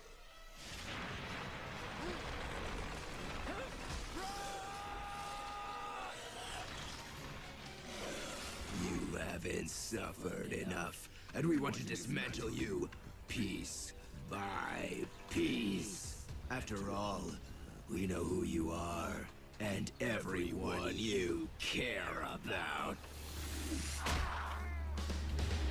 Stay away from her! All we want is to destroy every single aspect of your life. Is that so wrong? When we're done, the whole world will hate you almost as much as we do. And in all honesty, I get it. it's totally fine if you're not a fan of Insomniac's Venom, especially since it strays quite a bit from the traditional source material that most people are used to. I mean, if it were up to me, I would love to play through a Spidey game where the Black Suit and Venom are already fully established characters right off the bat. Oh wait. Yeah, I was about to say.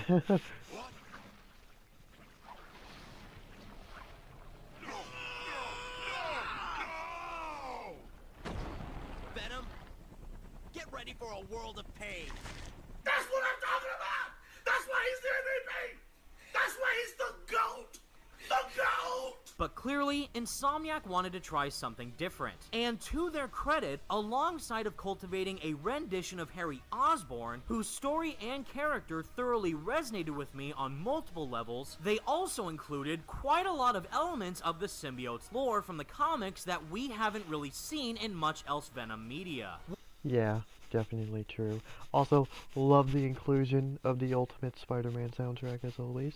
Which in turn seems to play quite a big part in the deeper narrative that is taking place within Marvel's Spider-Man 2 that some people may have not realized, which we will fully dive into later. So, in anticipation for this video, I fully replayed through the entire Marvel Spider-Man franchise as it stands right now, with Spider-Man PS4, Miles Morales, and now with Marvel Spider-Man 2. Looking back at each game with a new perspective, it was really interesting to see all the layered intricacies going on in every character and their respective stories. But primarily in the case of the symbiote's greater involvement in Marvel's Spider-Man 2, there is a lot going on, and you have to take a huge step back in order to look at the bigger picture. Starting with...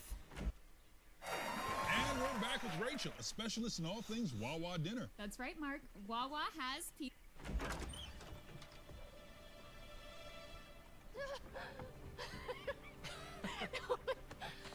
Whoa! Doctors haven't cleared me for MJ hugs yet. Sorry. Harry. I missed you. I missed you too. In order to properly understand Insomniac's Venom, we first have to understand the symbiote's main host of Harry Osborn. Besides being Peter's lifelong best friend, Insomniac's iteration of Harry is also an incredibly intelligent and kind-hearted person, using his wealth accumulated by his father, Norman, for the betterment of others, and aiming to follow in the footsteps of his late mother in order to make the world a better place. Given what we saw in the first game with all of his research stations scattered across the city, as well as the Emily May Foundation in Marvel's Spider-Man 2. Unfortunately, Harry is suffering from the same fatal disease that killed his mom, and his health has been slowly whittling away over time. That is until he is then bonded with a mysterious black substance provided by Oscorp, and proceeds to undergo experimental treatment in an attempt to heal his life-threatening affliction. While Harry's character traits might seem a bit basic at its surface level, there is quite a lot more going on within his character than meets the eye, as it's described beautifully by the main actor who plays Harry in the game, Graham Phillips. You know, I tried not to go back and watch any of the other portrayals of Harry. I actually don't feel all that different from Harry. He wants to be free. He wants to have fun. He wants to, he wants to live life to the fullest. He doesn't like being still or bored, or he doesn't prioritize peace, and he definitely is okay with a bit of conflict. But he also was raised in an environment where he's a billionaire, and he knows what it's like to have a lot of eyes on him, and that can make you feel a bit rebellious to that. You need to, you want to break free from that, and you want to get away from all the bodyguards and all that business. Yeah. But also you're aware of that gaze in a way that you know how you're supposed to act, and I think that for Harry is a little bit entrapping. He doesn't want what comes with all of those eyes on him. And I think a lot of celebrities feel that way, where they just wish that they could be themselves, but they feel so much pressure to keep together some sort of brand, and it's kind of sad. And I think that keep it happy, keep it together thing, it comes out in a really toxic way, when he merges with Venom. Yeah. And that's the dark side coming out that he hasn't really been able to express, or he hasn't felt like he's been able to express. Yeah. Definitely a lot of interesting psychology going in with all these characters. This isn't you. Wrong. This is the real me. We are healed. Finally free. Now, for me personally, Harry's character is one of the strongest in the entire game, and is made even more layered and complex due to the symbiote residing within him and all that entails. Although, there are a few things I would have changed to make his narrative further impactful to the grander scope of the game's core story. Alright, I'll hear you out. For starters, Marvel's Spider-Man 2 technically isn't just the official sequel to Spider-Man PS4, but it can also be seen as the Spider-Man 2 to Marvel's Spider-Man Miles Morales. Both Peter and Miles have their own individual stories and goals fully taking charge throughout this game, where Miles in this case is solely focused on finding and taking down Martin Lee, who, as Mr. Negative, was fully responsible for the death of Miles' father, Jefferson Davis. Some would argue that the Harry and Venom plotline of Marvel's Spider-Man 2 would have been greatly benefited if Miles was removed from the story and it primarily focused on Peter and Harry's relationship with each other and their overall connection to the symbiote. Similar to what we previously saw between Peter and Otto working on the Doc Ock arms throughout the entirety of the first game. And while I completely understand that perspective, we have seen the Black Suit storyline so many times before where it only involves Peter. In this case, Insomniac have already done such a great job developing Miles' character throughout each game as his own individual Spider-Man that it would have been far more interesting if instead we saw Peter rekindling his already established relationship with Harry and have Miles getting to know Harry on a personal level and become genuine friends with him over time, just like he did with Peter in the first game. That way, Harry's downfall into Venom would be much more heartbreaking for not only the player, but for both of our heroes as well. Harry? Hey, you with me? Hey. No. Yeah, the whole Miles and Harry thing definitely could have been, like, fleshed out more.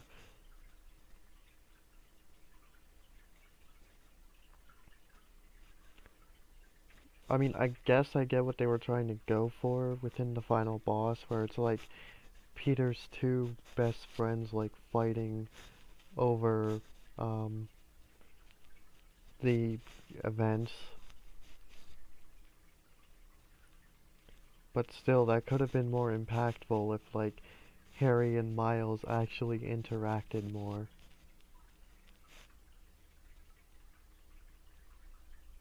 This, conversation between the two of them was pretty cool, though. Listen, I saw you chasing that robot bird around on the news. You need any kind of tech support? Like, running the app or something? Actually, I got a friend doing that already. Gotcha. Sorry, I'm just feeling useless. My mom would always say, if opportunity doesn't knock, build a door.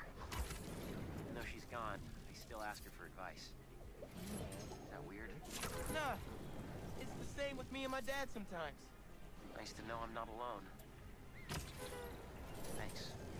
And good luck out there. You too, man. Rather than having that sequence be a conversation over the phone, it could have easily been a cutscene where Harry should have made an attempt to convince Miles to stay and hang out with the rest of the gang during the Coney Island mission, and Yeah, he's right. learn firsthand about him and Miles' shared loss of a parent in order to connect even deeper to Miles' character, thus further displaying Harry's kind-hearted nature towards others. And as a bonus, make Miles even more emotionally invested within Harry and his well-being. I made a promise, Harry, that I'd fight for you.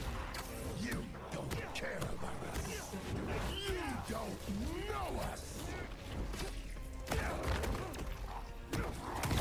I know you talked to your mom, just like I talked to my dad. Remember? What's she saying right now?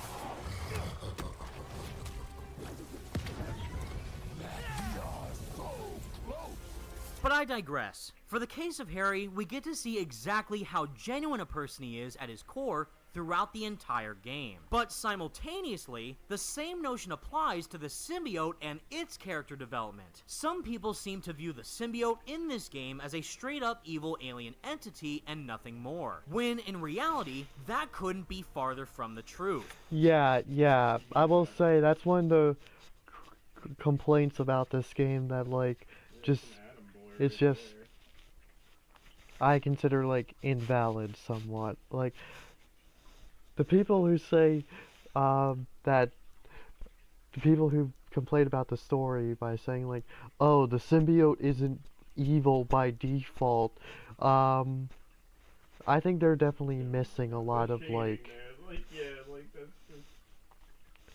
they're missing a lot of small details. And those small details really add up.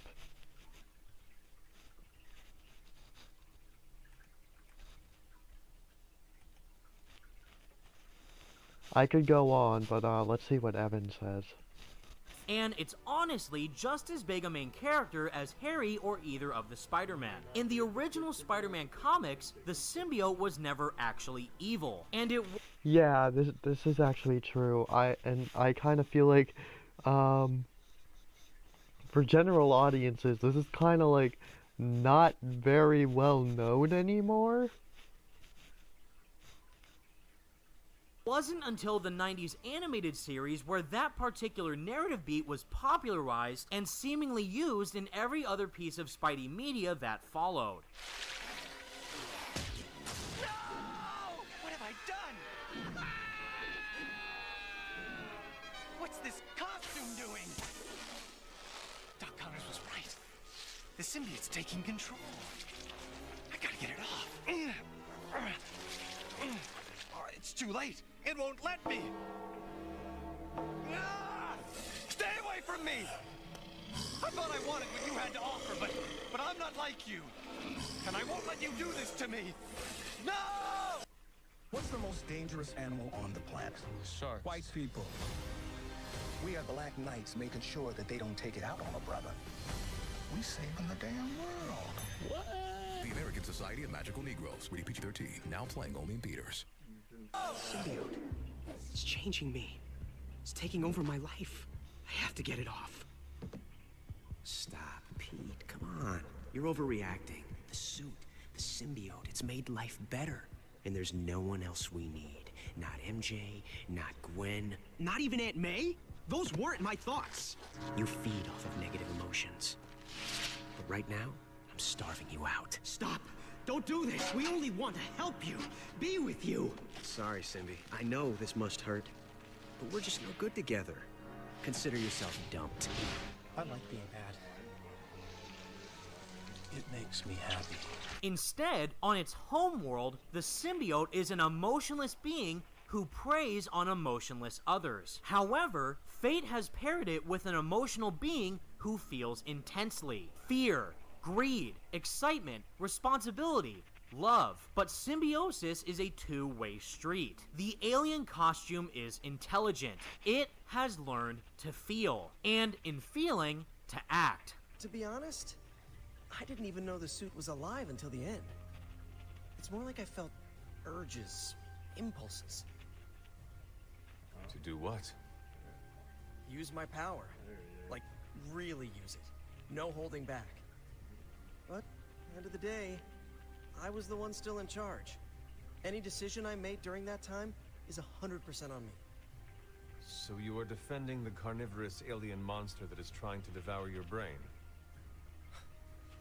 You want to know the first real feelings I ever sensed from that thing? Fear. As soon as I tried to pull it off for good, it was pure terror at the thought of being alone. That doesn't sound like a monster to me. Now this might be seen as partial headcanon coming from me until anyone at Insomniac or Marvel says otherwise, but there is quite a lot of evidence within Marvel Spider-Man 2 that backs up this perspective. Mainly in the case of the symbiote itself, it has been bonded to Harry throughout the duration of a couple years. Given the amount of time that passes in between Spider-Man PS4, Miles Morales, and now with Marvel Spider-Man 2. During the entire time he was floating in that tank, the symbiote has slowly been getting to know Harry on a personal level and find out exactly who he is, with the added benefit of the symbiote being able to fully inherit the host's memories. Yeah. Pete is Spider-Man. Oh, you don't need to wear a mask with us, Pete. We know all your secrets. Because, of course, we were you. This thing knows exactly how I like to fight. How's the suit? Weird. It's like it knows me. Don't worry, buddy. I'll take care of everything. Promise. So, exactly where was Harry at in his life after getting out of the tank? Well, after years of solitary treatment, he was finally able to reconnect with his lifelong companions, start up a brand new research foundation in honor of his late mother, which he later ends up co-running with his best friend, and to put it bluntly, is feeling like his absolute best self. Any changes since this morning? Dizziness, aches, pains, anxiety, impulsive thoughts? Nope. I've never been better. That's what worries me. Your energy seems really good, Harry. I feel great. Hey, Pete. This is the best night of my life. Hey, Harry. Me too. I want to have my birthday here this year. I didn't think I'd get any more of those. There'll be plenty, buddy. You two have always had your noses to the grindstone. Sometimes you gotta stop and smell the roses. Says the guy who started a foundation 2 seconds after finishing life-saving medical treatment. I know how lucky I am to have gotten a second chance. I have a responsibility to make the most of it. Work hard, play hard. Isn't it crazy that in another universe I wouldn't be here with you guys? I'd just be gone. Dead, I guess, or still in treatment. Well, luckily, we're in the best timeline then. No kidding. This is a great night. I'm really happy we're all here. But I'm here. Oh no. Side effects of your treatment may include becoming an extreme cheeseball. Actually, that's a side effect of hanging out with you.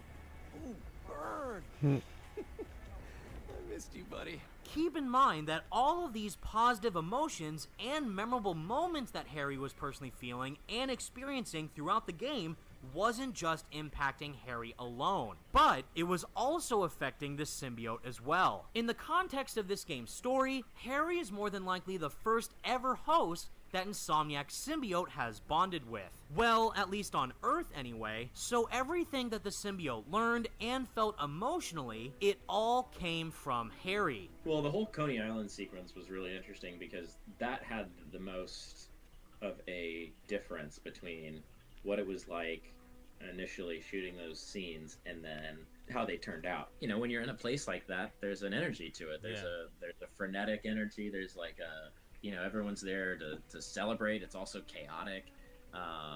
And there's also the excitement of, you know, Harry being in touch with life for the first time in, you know, 6 months of being in agony in this, you know, and trapped in this box, in this goo. It really represented for me, you know, his desire to live life, you know, despite all of the loss that's happened. He has time and he's gotten a new lease on life, and he gets to be with his friends that he hasn't seen, and like he never thought that he'd see them again. And so all of that excitement and that energy of the space, you know, it was just really important to be able to imagine like what that felt like energetically. And, you know, I think it all came together really well. But more importantly is that the symbiote never actually chose to bond with Harry in the first place, and instead was slapped onto him by force due to Norman Osborn's relentless pursuit to save his son, no matter the cost. So while the symbiote is quietly residing within Harry, who is merely an ordinary human suffering from a terminally ill disease, chances are that the symbiote would much rather prefer a far healthier host to attach itself with, but hasn't yet found the right match. Until...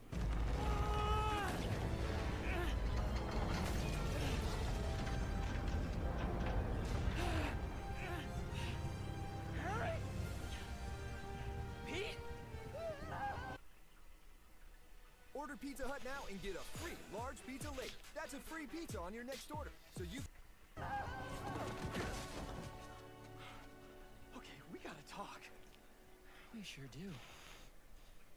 Spider-Man? Enter Spider-Man. Up to this point in the game, Harry had no clue that his best friend was secretly Spider-Man the entire time, and neither did the symbiote. So when the suit finally discovered that Harry's best friend just so happened to be a hero with superpowers, what does it try to do?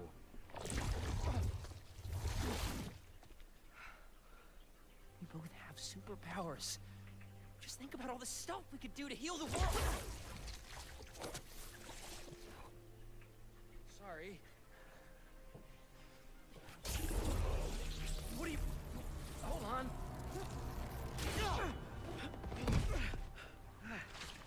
Sorry. I'm still figuring out how this thing works. Nice design. What do you mean? Didn't you just... Huh. I guess I did. Would you look at that? Yeah. I guess we really are spider pals now.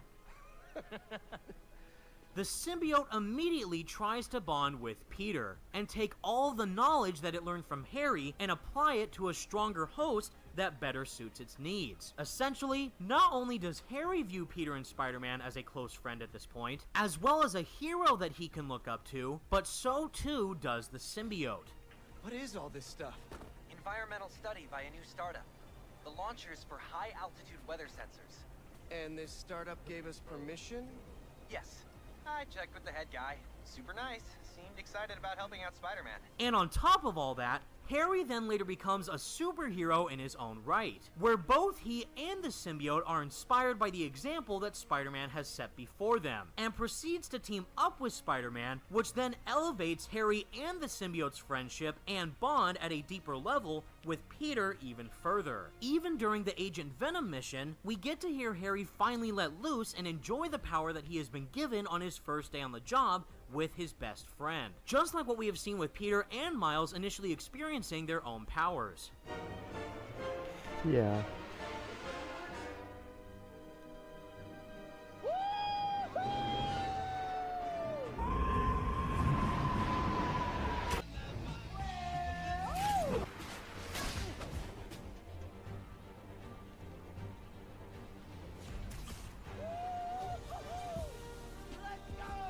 Yeah, and I like how during the Agent Venom mission, there's even a point where Harry asks if the suit is bulletproof, and then Peter just goes, "Now is not the time to find out."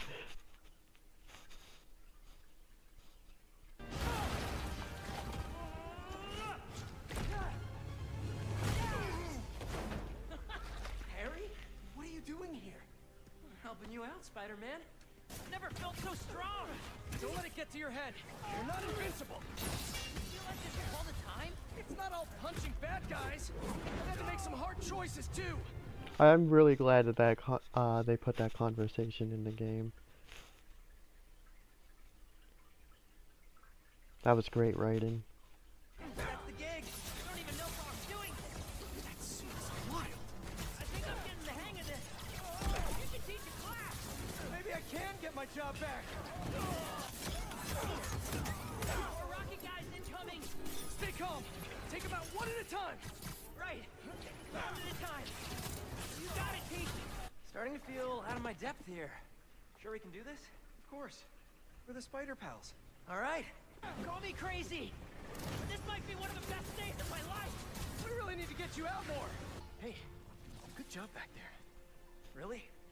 I was pretty sure I was just messing everything up. You were, but in the best possible way.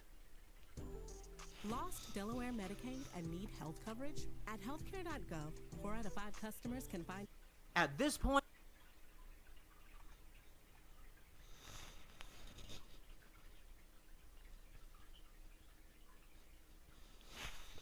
Yeah, I mean, if I finally got a chance to be a superhero with my best friend, and like, yeah, I'd be reacting the same way these two would be. So, yeah, loved that whole mission in the game. Both Harry and the symbiote are on the top of the world. Also, on the topic of this mission, okay. So, this is why it annoys me when, like, the people who complain about the game, they say that, like, the symbiote isn't evil by default. Like, throughout that whole time, like, you could obviously see that the suit wasn't really affecting Harry. Harry was still being himself. But once the suit attaches to Peter, so when you think about it from the perspective of Peter corrupted the symbiote, now it adds up.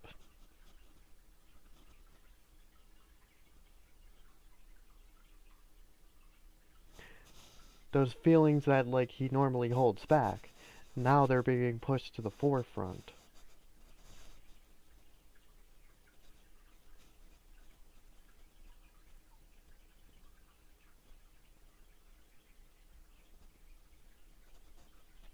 However, things take a dark turn once Peter, Harry, and the symbiote come face to face with the story's biggest antagonist yet. For us, it really started with Kraven.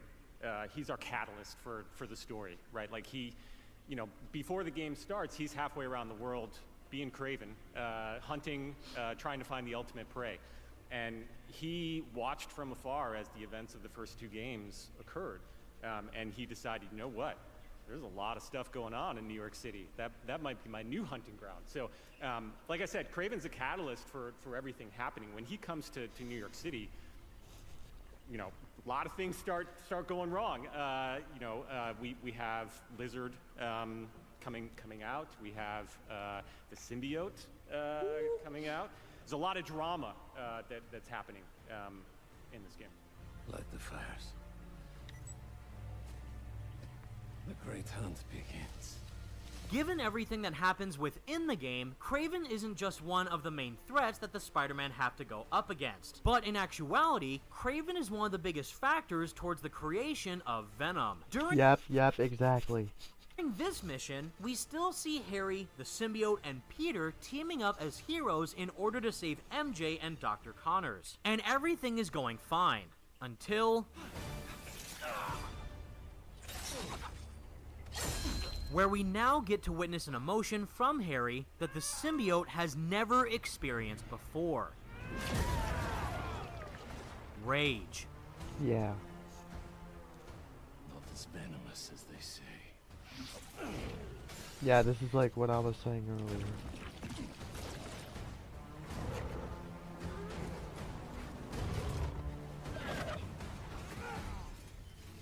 I'm gonna get you out of here.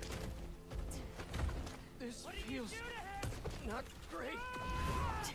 Just think, this'll definitely be your coolest scar. I'll kill you! Harry! Do it then!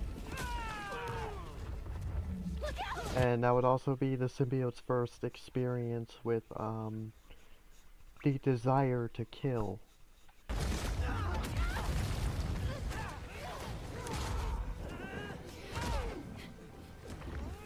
know. Shh. It's okay. Come on. Sorry. I was always so busy. Don't. Look, we're almost... Pete, talk to me.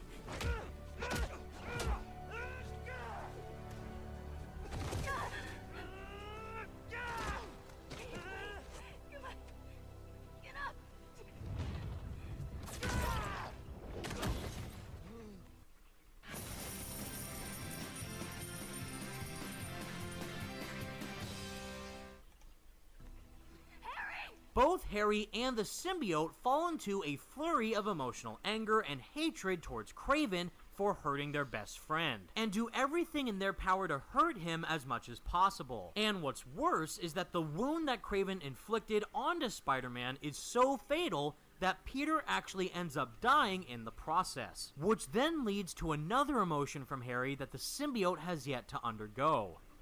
No! Yeah, the feeling of loss.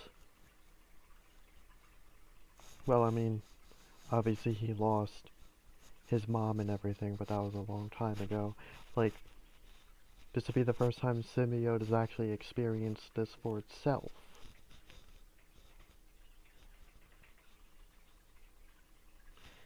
And when you do lose someone, you just get that feeling of, I would do anything in my power to fix that. So that would actually be why the symbiote decides to bond with Peter in this moment. Sadness and grief.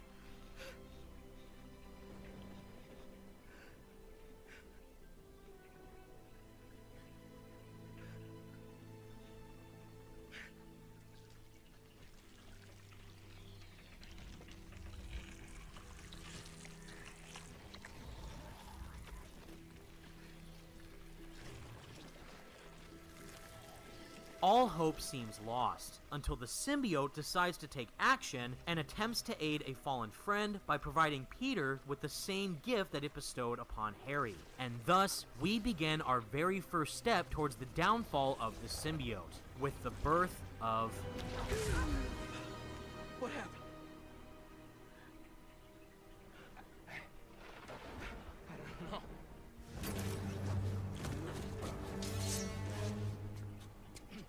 MJ, get him out of here. I'll handle this.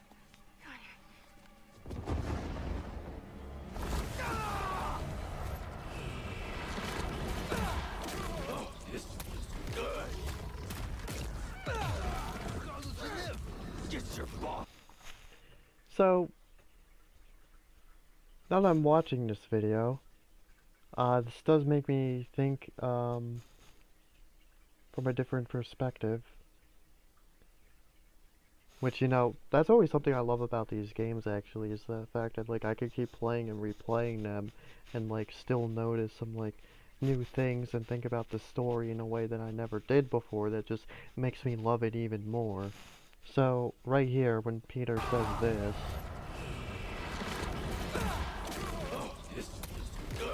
It's not just Peter saying that, it's the symbiote as well. Because now that the symbiote has finally bonded with the superhuman, it's like, oh yes, now I have the power.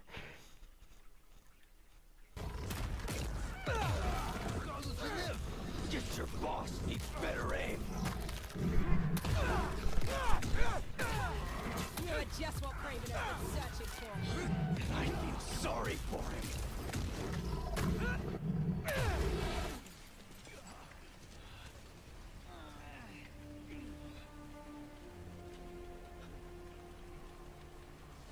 MJ, I'm on my way.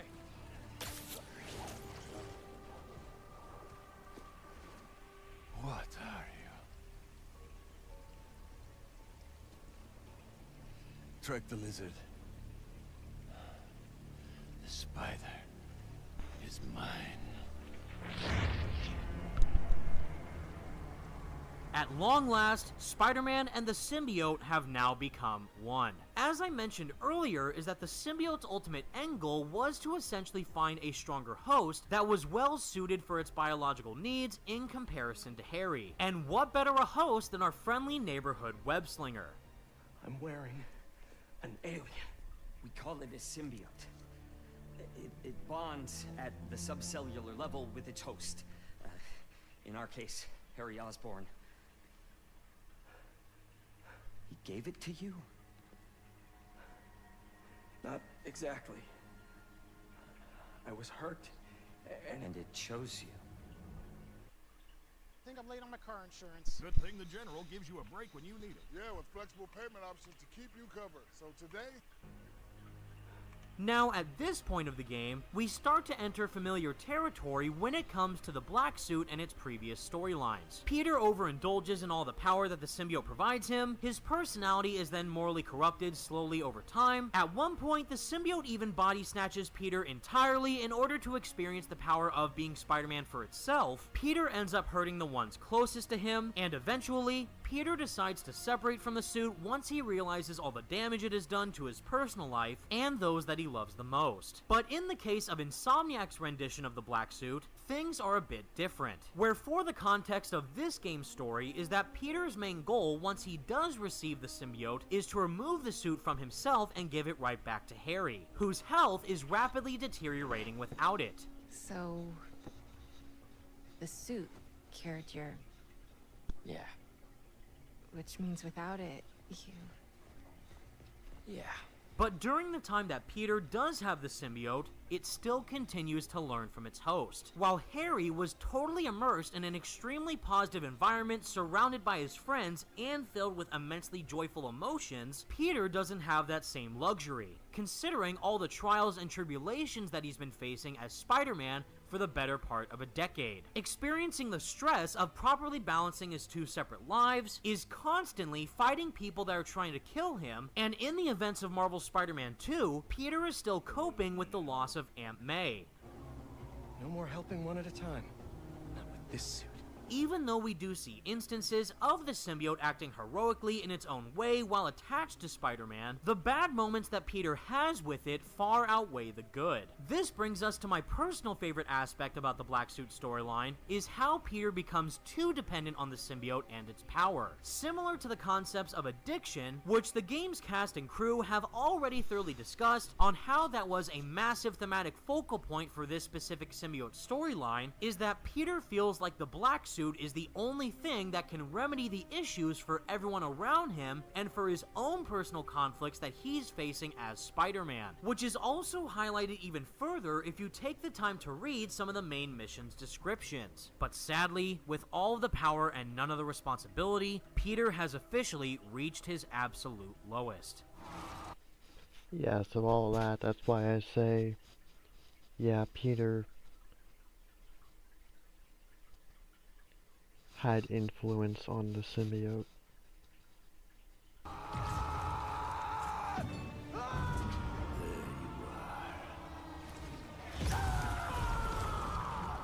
You almost killed him, man! What are you doing? You're in the way, Miles! Always in the way. I could have fixed everything! How? By strangling him? That's not what we do! Don't try to mentor me! You're the one running away from your problems! You're the one hell-bent on revenge! Revenge? All I wanted was to protect my family. Protect you! You're not better than me! Also, I just wanted to say, and when I live stream the game, eventually, you're gonna hear me say it again, Yuri Lowenthal's performance in this scene, this whole part of the game, absolute perfection.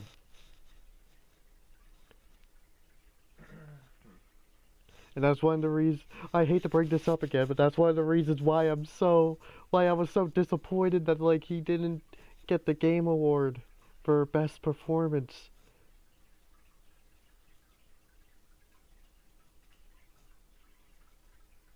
Like, this entire scene, he gave it his all for this.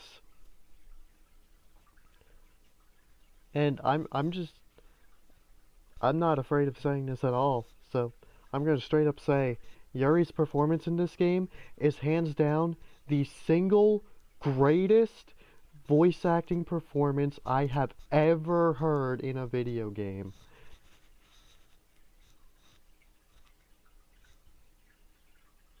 I'm not saying that! You're stronger than some soup, Pete! Don't listen to it! And what? Listen to you! I need this suit! It makes me a better Spider-Man! You just want it for yourself! All I want is to save you!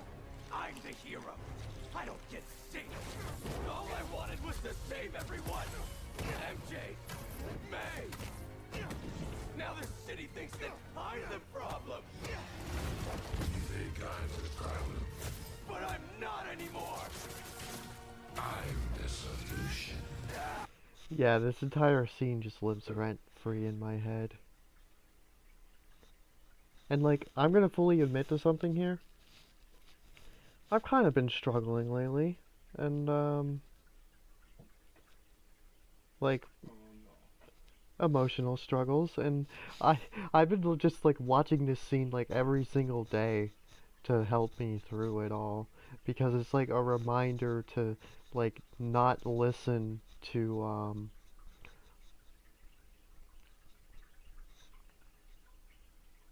not listen to negative thoughts. I can't let this go. I'm finally everything everyone needs me to be. Yeah, you don't even answer my calls anymore, man. And also, you know, despite your mistakes, you can always bounce back. This scene is like a great example of both of those things. I know you're hurting, Pete, but you're better than this. I know, but no.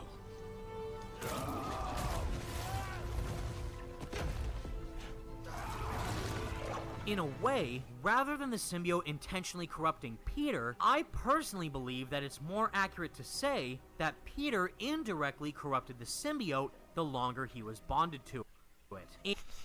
Yep, there you go.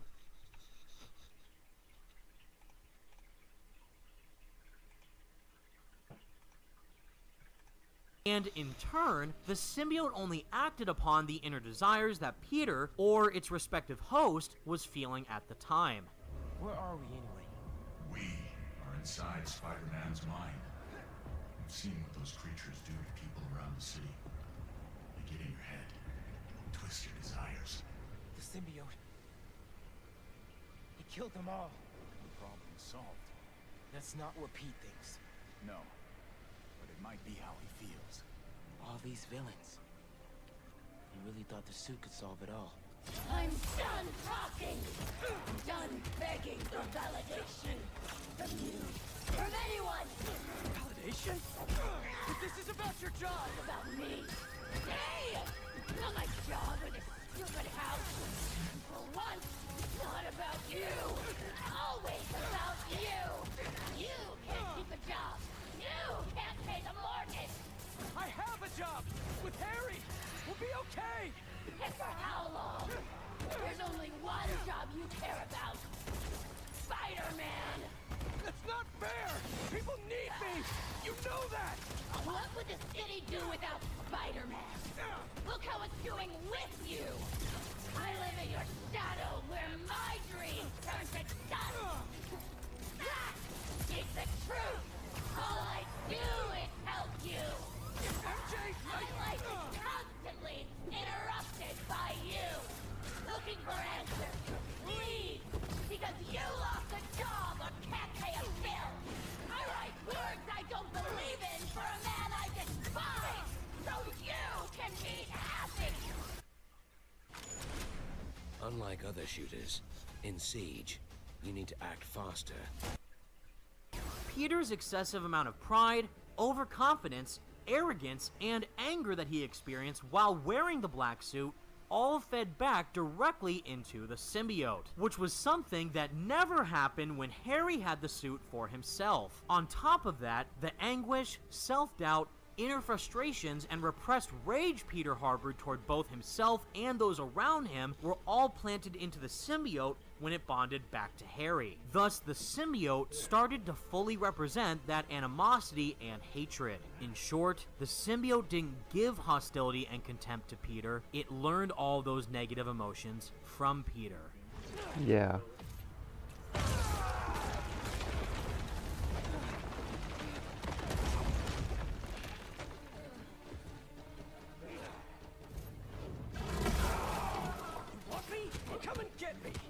Yeah, so that also represents the whole Venom is Spider-Man's greatest failure thing. Is that like now, since it's definitely Peter's fault that like that stuff happened, And then, like, yeah, the symbiote, he corrupted the symbiote.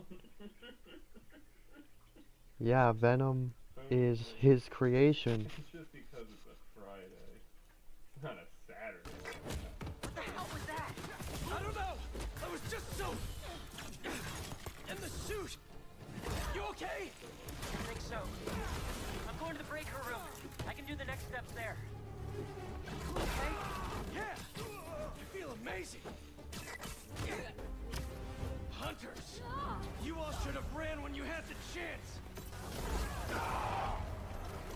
So you like smashing things? How about I smash your face? You're gonna regret ever coming here. If Raven wants a hunt, I'll give him one he'll never forget. He's gonna wish he never came to New York. Fine. If I have to hurt you, I will. After all the times I've helped you, figured you could return the favor for once. You're too weak to get control back, aren't you? I'm gonna have to punch you out myself. No wonder your family left you. You're not strong enough. They're scared of you, and you know it. Where is he?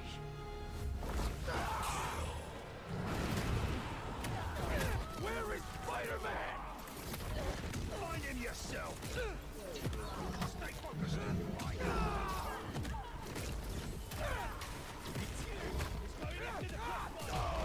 Tell me where he is.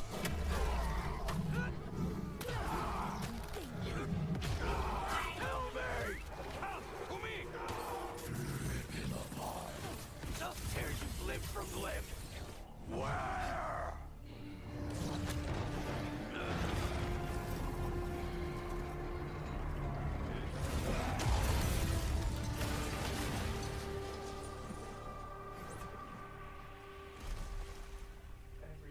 Truth is, I'm the hero here, not you.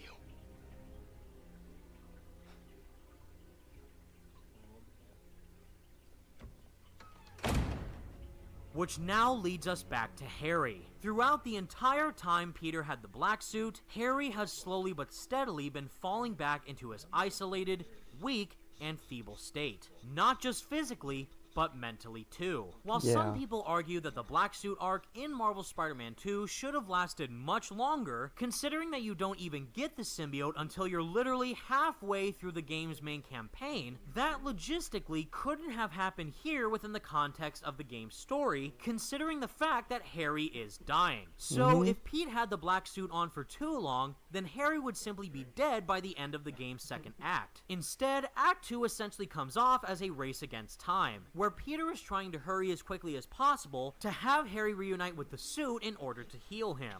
Yeah, I was playing the game last night. Like the previous 2 nights. I've been going through all the I've been going through Act 2.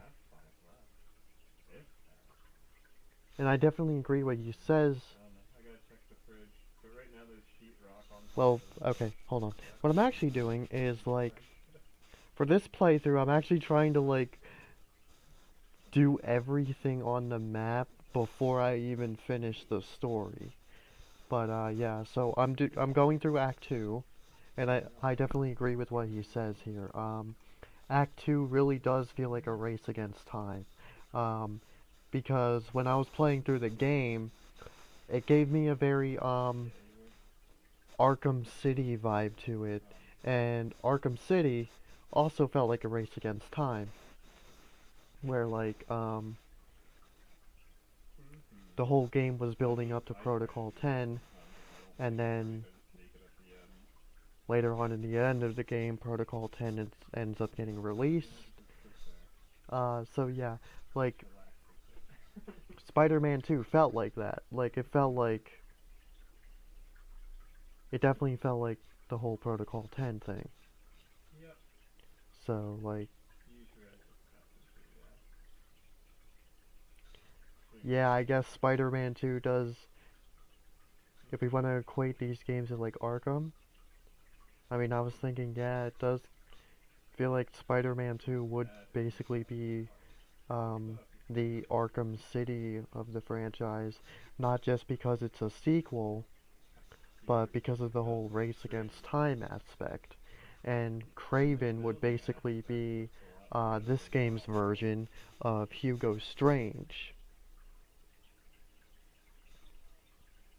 I'm sure. I don't. Yeah, there's a lot. But later deciding to keep the power for himself in order to be a better Spider-Man. Harry keeps bugging me to come see him. Patience, friend. I'm an important guy. As Harry draws closer to his untimely end, we also get to see other parts of his character come to light, as well as how his relationships with Peter and his father begin to unravel. While Harry seems like a relatively nice guy at surface level, there's actually a lot of pain, sadness, and anger brewing underneath well before the events of Marvel's Spider-Man 2 even occurred. Wish I could do something to help Doc. Maybe call Harry. Ask him to talk to his dad. No. Norman never listens to Harry. Even tried to kill funding for his research stations. Harry left me a message about these before he left for Europe. Pete, hey, I need a favor. My mom's pet project was research stations that could benefit the public. Now, I launched them, but now that I'm away, Oscorp's gonna shut them down unless they prove their value. I was hoping you could watch them. I left details in each one. Thanks, man. As long as they're here, it's like a part of my mom is too. Simply put, Harry feels betrayed and abandoned by the two most important people in his life. Not just towards Peter for harboring the symbiote away and refusing to let himself get better again, where at this point, Harry still doesn't even know that the suit is an alien, but also towards his father and the hidden resentment that Harry has always had for him. Thank you for being his friend. I am so proud. Yeah, and this is also something that they did in the Raimi trilogy.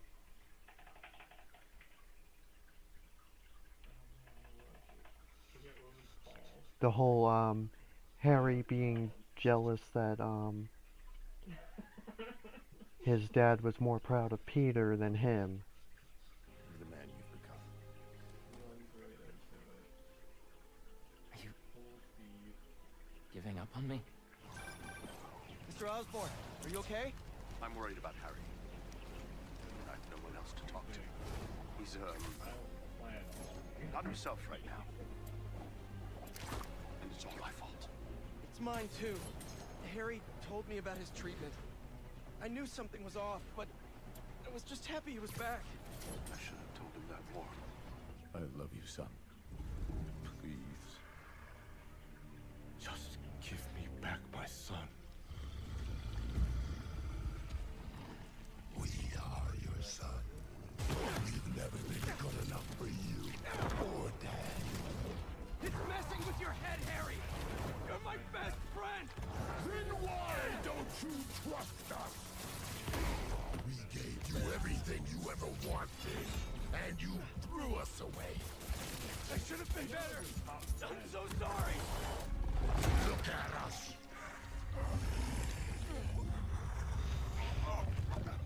We are healthy, strong.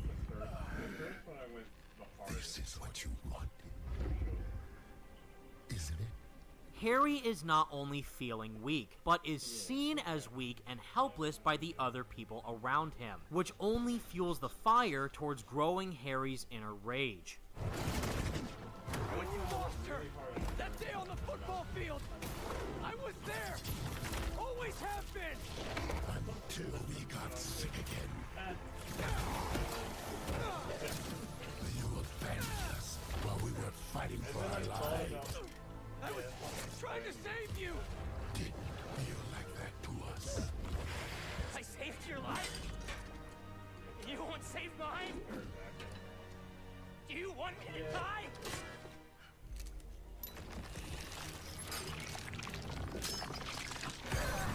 Yeah, and also Harry reacting like this. Do you want me to die? Like, that also proves that, like,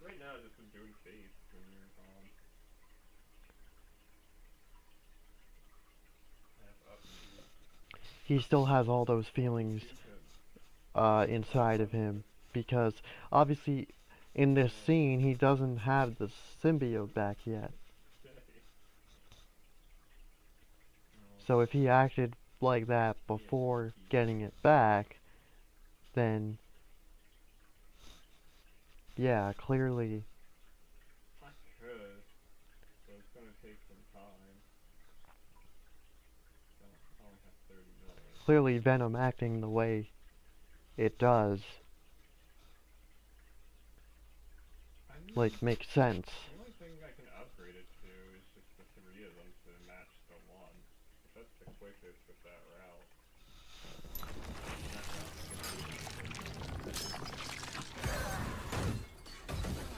So, when a frail and resentful Harry Osborn finally reunites with a scorned and enraged symbiote that was just rejected by Spider-Man moments ago, a character that both Harry and the symbiote currently have a shared feeling of disdain towards, what happens next?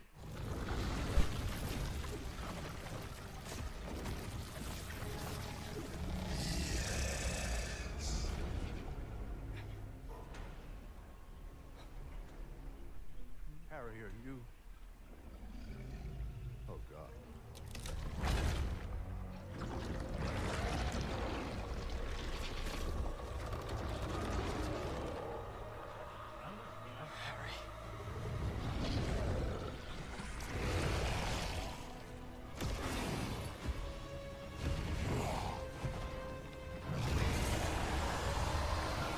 The time has come. All of Harry's suppressed pain, frustration, and rage culminates into a rampage of fury and power that devastates anyone in the way of himself and the symbiote. And thus, Insomniac's Venom is born. But oh yeah. Of course, there's more going on within this version of the character than meets the eye, and is far more layered than him being a simple rage monster. Despite being an entirely different host from Eddie Brock, the core elements of Venom's character are still there. It's just that they come off differently than what the majority of Venom fans are used to from more traditional adaptations. Yeah. You're dead. Give up. You're just a little man. Show him what he's missing. We're giving you a chance. Yeah, see, like, all these clips he's playing, these do seem like things Venom would actually say in, like, other iterations. Thanks for coming, Pete.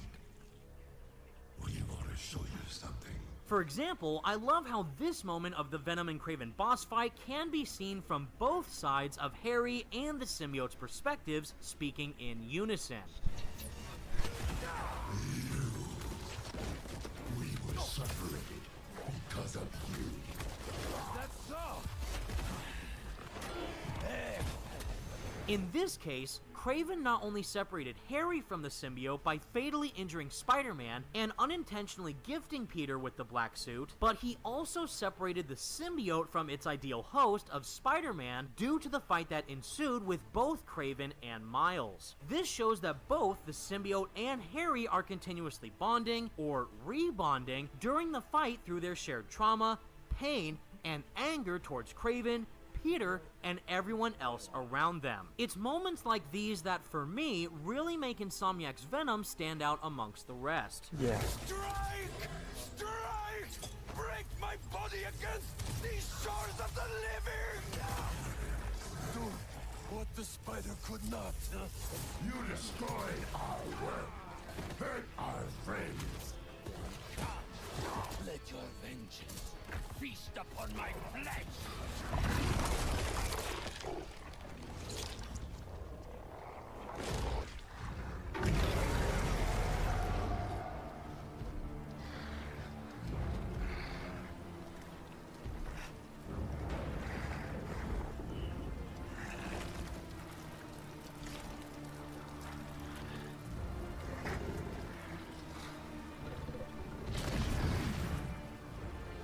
Yeah, so now, they feel confused. They're like, oh, we just killed Kraven. What did we just do?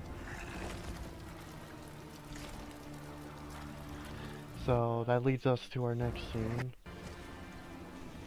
Let's see what Evan says.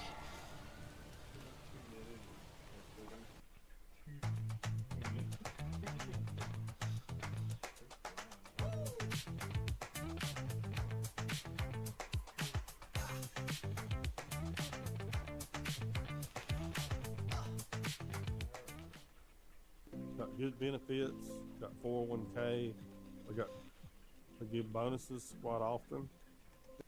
That said, we can all agree that we didn't get to spend nearly enough time with this version of Venom, considering that the majority of the game is centered around the dynamic between the symbiote's relationship with Harry and Peter, but interestingly enough, this can also be directly reflected onto Spider-Man PS4, where Insomniac followed a similar 3-act structure for their handling of Dr. Octopus, who, in my opinion, is still the best written villain in the entire series so far. In the first game, we didn't get to see the fully realized portrayal of Otto Octavius becoming Doc Ock until the very end of Act 2, just like what we saw here with Harry becoming Venom. Yeah, he's right.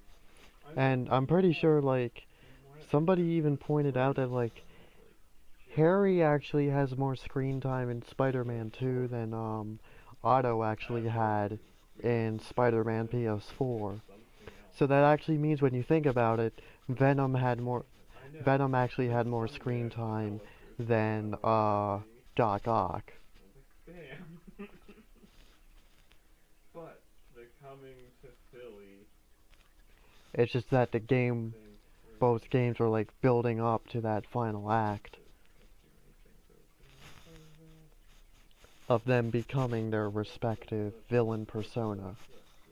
In fact, we actually get to spend more time with Harry in comparison to Otto. Yeah, yeah. Ranging from hanging out with him as Peter, teaming up with Harry during his Agent Venom missions, and of course, being able to actually play as Venom during his first on-screen appearance. Hell, the very first scene in Marvel's Spider-Man 2 is showing Harry, Norman, and the symbiote all at once. So why does Marvel's Spider-Man 2 feel so different in comparison? To me, Venom wasn't, so to say, rushed in Marvel's Spider-Man 2, but rather, the core focus of Spider-Man PS4 and Marvel's Spider-Man 2 is on the dramatic build-up to each villain's creation, and people merely wanted to see more of Insomniac's vision of Venom brought to life.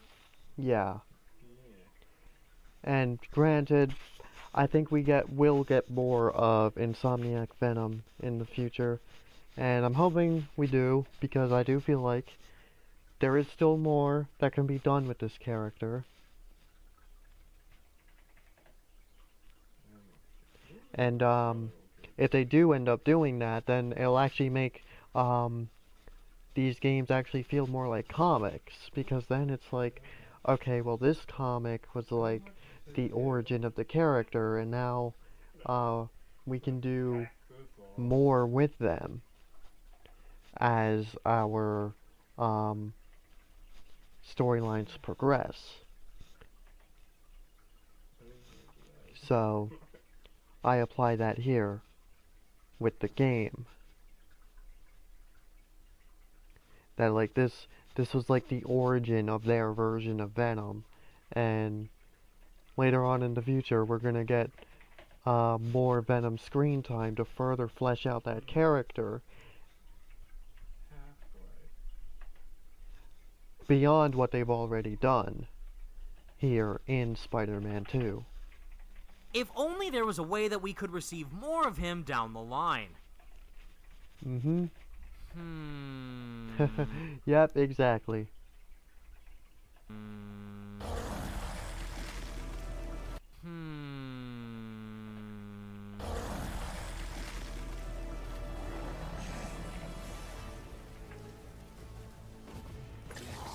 Yes, you will be my final hunt.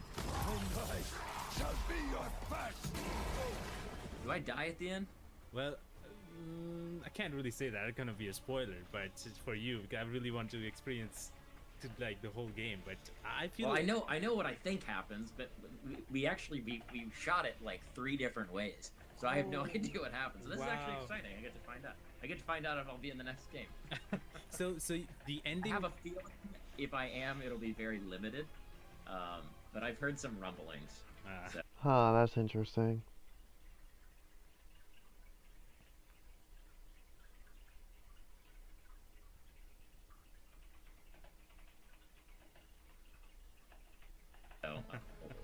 we'll see.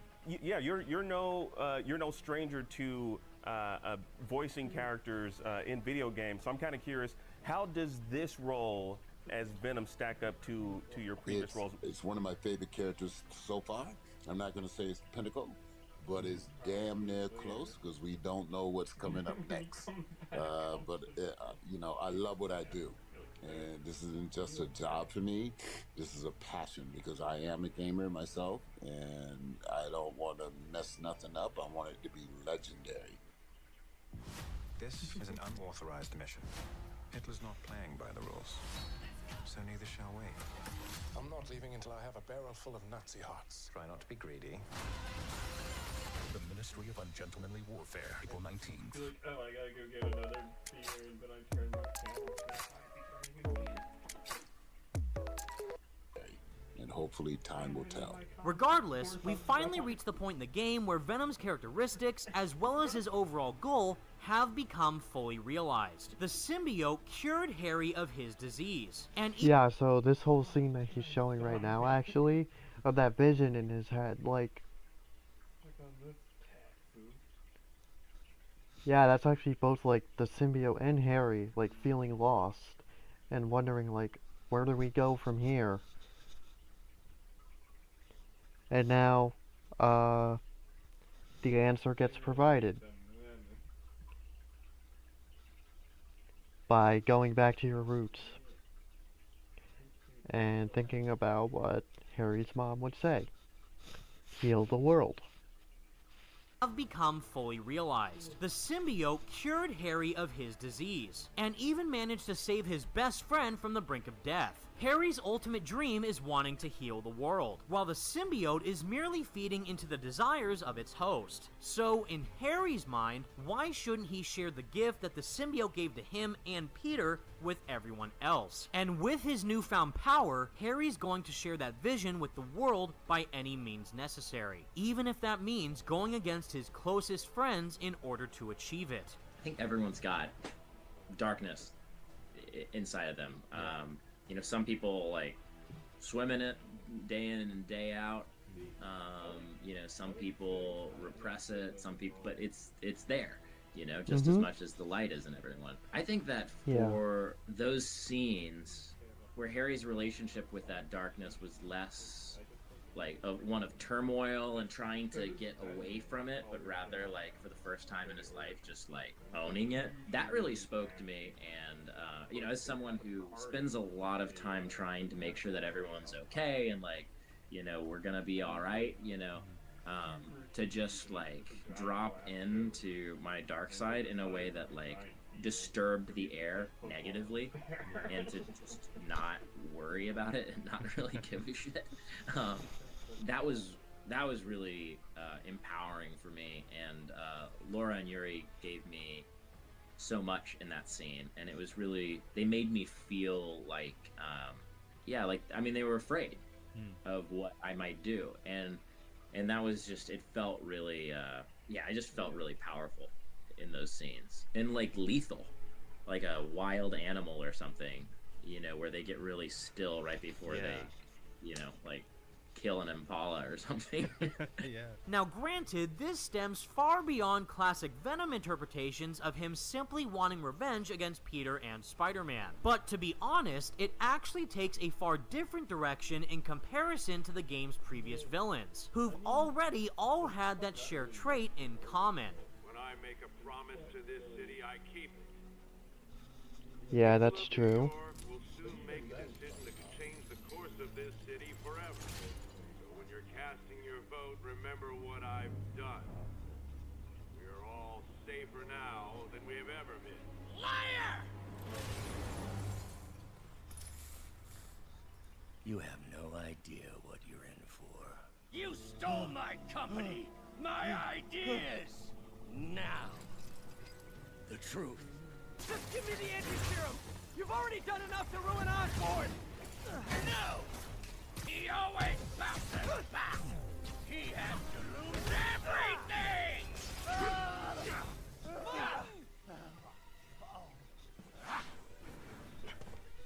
This won't bring your parents back. Why do you insist on trying to save this piece of scum? I'm trying to save you, Martin. Don't let revenge win. Fight it!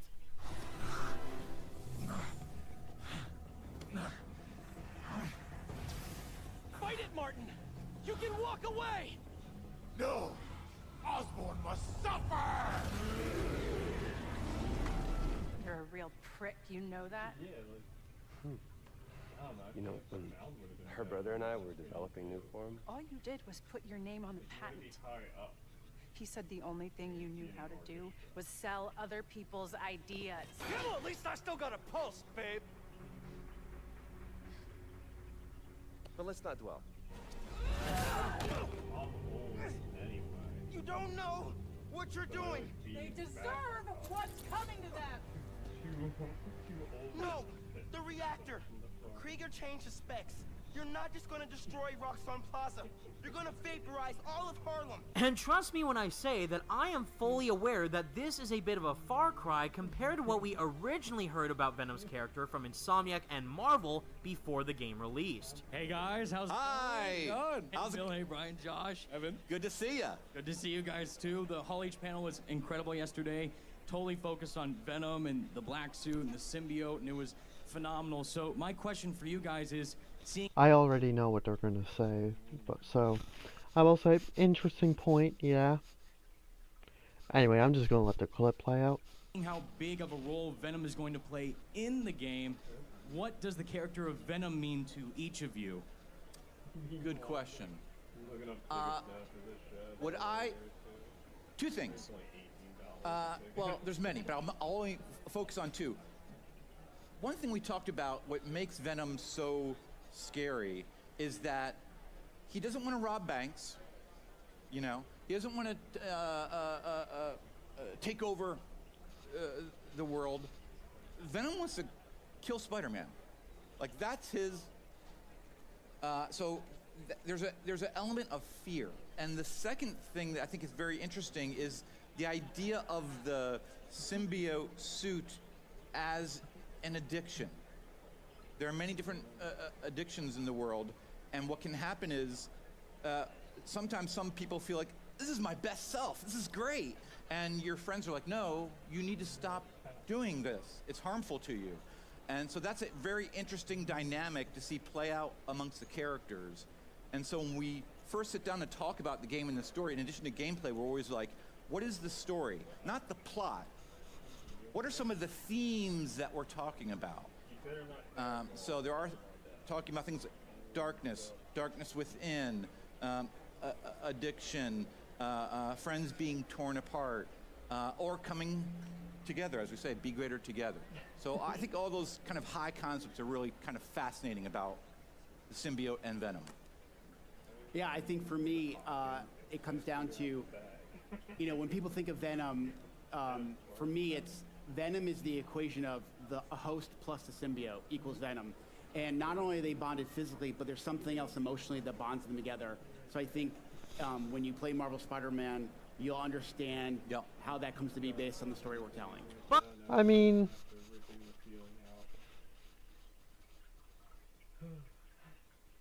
I do feel like they're still right about all that stuff.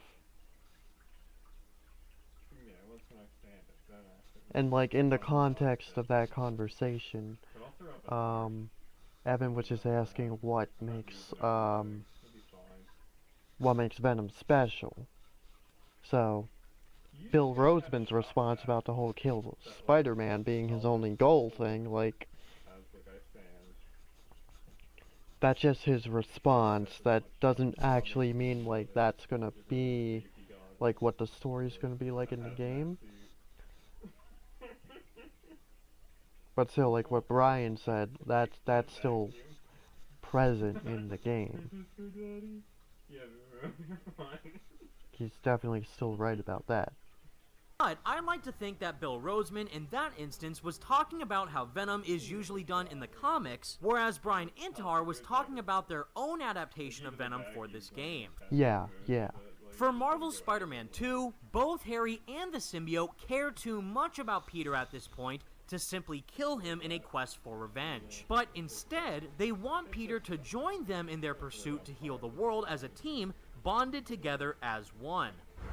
We can give that gift to everyone.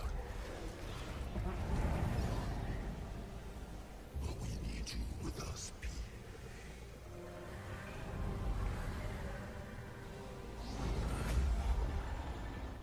Heal the world together. Nonetheless, based on everything that Insomniac and Marvel have already previously stated, is that they both clearly understand how Venom is classically meant to be portrayed. And while we did end up receiving something different within this game, we can only hope that some of those classic traits might end up shining through if we get to see Venom's character potentially be developed even further sometime down the line. But despite Harry and the symbiote having a shared goal of healing the world together, there might actually be an even deeper reasoning for why exactly Venom is behaving the way he is closer to the end of the game. And if you're a fan of the comics, I think you might have already come to the same conclusion that I have.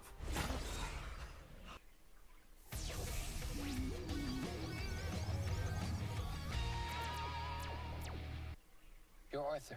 You're the king.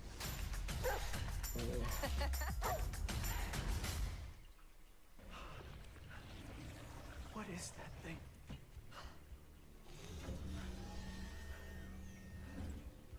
It's a fragment of a meteorite that landed outside the city years ago. It's where we found that. Besides both of the Spider-Men having to face off against Venom as their biggest threat yet, there's an even bigger evil lurking in the darkness. And I do mean that literally. The original King in Black himself, the Lord of the Abyss, the God of the Symbiotes, Null. For those who don't know, in the King in Black Marvel comics written by Donny Cates, Null was an eldritch god of darkness, and the creator of the symbiotes. He experimented with his powers and discovered that he could bond his living abyss with lesser creatures in the form of amorphous parasites, later on known as the Clintar, that he could control. And thus, establishing himself as the nexus of the hive that he created, Null proceeded to conquer worlds with the symbiotes at his disposal. Now, as of the recording of this video, we don't know whether or not Insomniac is actually planning on utilizing Null as a character within the overarching world of their Spider-Man franchise. Primarily, does this visual Easter egg of the symbiote spiral directly mean that Null is an actual living being in this universe? In all honesty, I have no idea. But this is the only Spider-Man game that has been made so far that has massively alluded to the character's existence, which holds an extremely prominent presence within the context of this game's story and its interpretation of the symbiote entity as a whole. And if anything, it indicates to me that this Venom story is only just the beginning. Now that the symbiote is off of you, how are you feeling? Fine. Relieved that it's over. Ashamed at what I did. It's not your fault. There's still so much we don't know. Above everything else, I have a working theory as to why the symbiote acts the way it does towards the second half of the game, and it all has to do with its point of origin. As you may know, another one of my all-time favorite Spider-Man games with Web of Shadows has a very direct contrast with Marvel's Spider-Man 2. You see, in Web of Shadows, we never actually received a clear reason as to why the symbiote invasion began in the first place. Instead, the symbiote only started reproducing itself after a piece of it bonded to Spider-Man and merely began acting evil out of nowhere.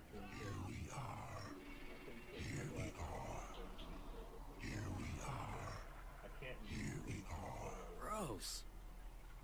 Parker, you took away part of us, but that just made us stronger. We should grow. Eddie, that's not right. Eddie, we don't listen to Eddie.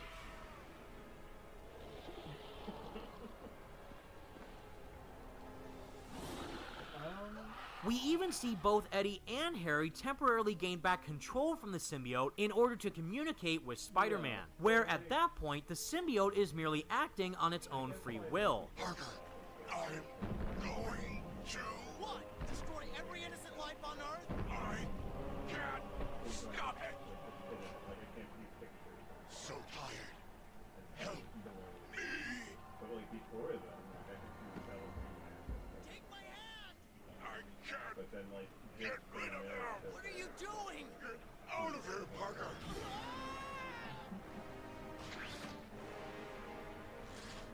Yeah, just it's like I can cut the rock. That's right.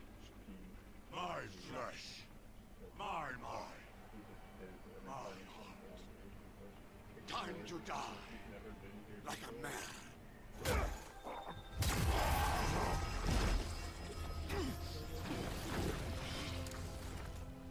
Harry! Pete? Pete, what's happening? Just hang on, buddy! Please, no. Leave him alone.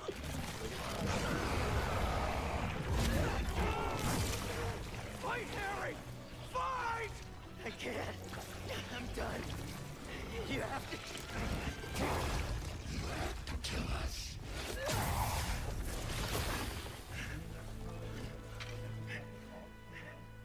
I'm done. Either way, Pete. We still have time? No, we don't. It'll kill them. And then it'll kill you.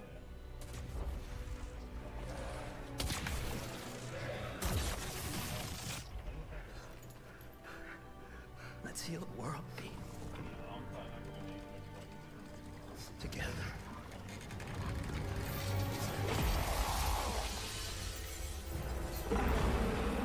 We've even seen other Venom adaptations indicate, if not directly imply, that the symbiote begins to take over its host over time. So it's not like this isn't anything new in mainstream Spidey media. When I am done with you, you won't be able to get a job taking wedding pictures in Siberia! I tried to fight it. Left on it. Come on. Can't fight him anymore.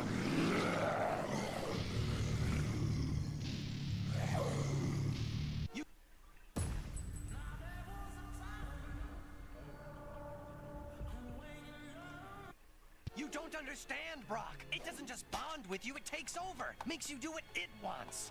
You've got to separate from it. Separate? We're made for each other. Brock's rage and vengefulness made us a perfect breeding ground. Far better than you, Parker. Brock, the more you hate me, the more the symbiote can control you. Who said we hate you?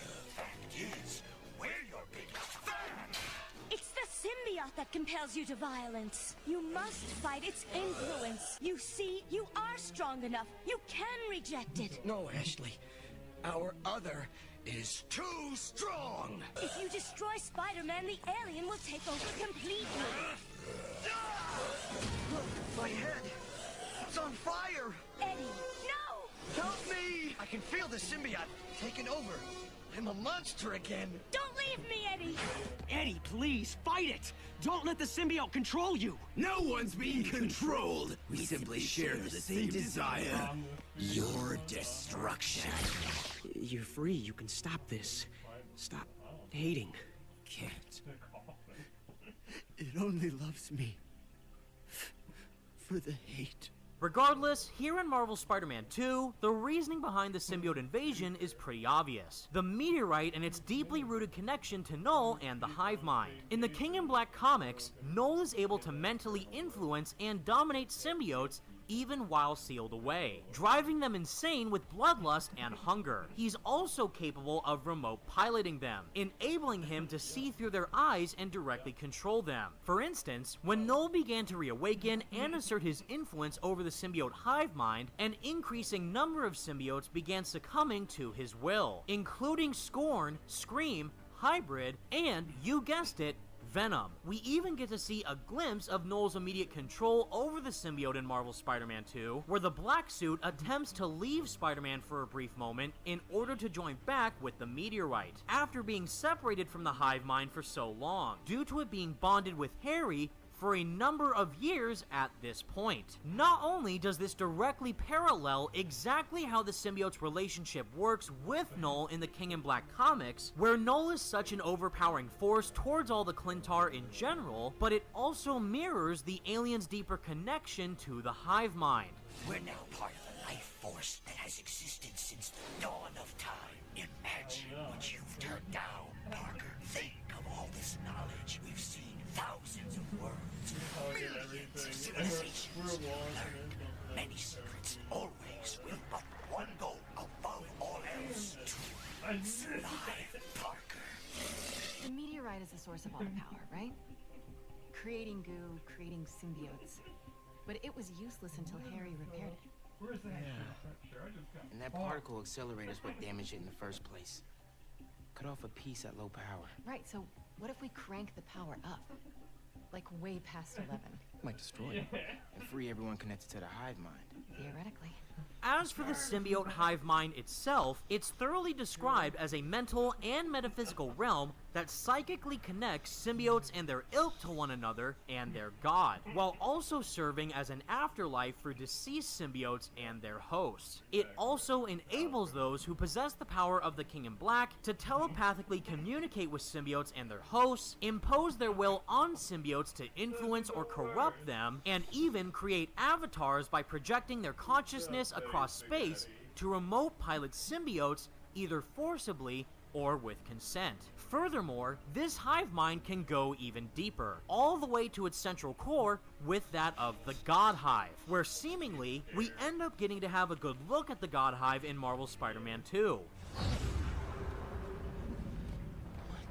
Hell?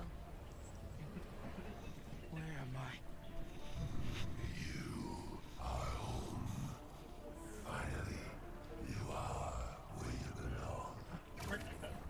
Is this what happens when people turn into symbiotes? You are safe here. Everyone you love is safe here. Described as the supposed core of the symbiote hive mind, the God Hive is a pocket dimension under Null's control, where it's usually portrayed as a hellish crimson wasteland with abyssal fissures and jagged spires of the living abyss populated by massive astral forms of symbiotes. All of this and more thoroughly explains why the symbiote is acting so out of control towards the latter half of the game's story. Yeah, it's also worth mentioning when MJ became Scream, she mentioned the hive mind. She said she was in it, and she also saw Harry and Peter in it too. And why Peter claims that the symbiote is evolving if you look at Peter's writings within the mission's descriptions. Even after the destruction of the meteorite, we can still see symbiotes running around the city causing destruction. But now that the core parts of the main symbiote that bonded itself to Harry have been fully separated from the meteorite's control, there is a chance that the symbiote can regain its own free will, and potentially have a shot of redemption for everything it has done to the people of Marvel's New York, especially if any more symbiotes end up appearing in the future. And when the Crimson Hour rolls over this earth, it shall bring truth, judgment,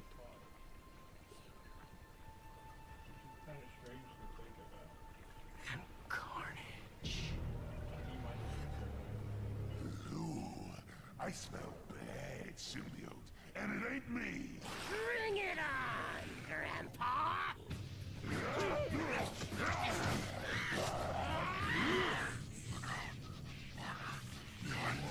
say?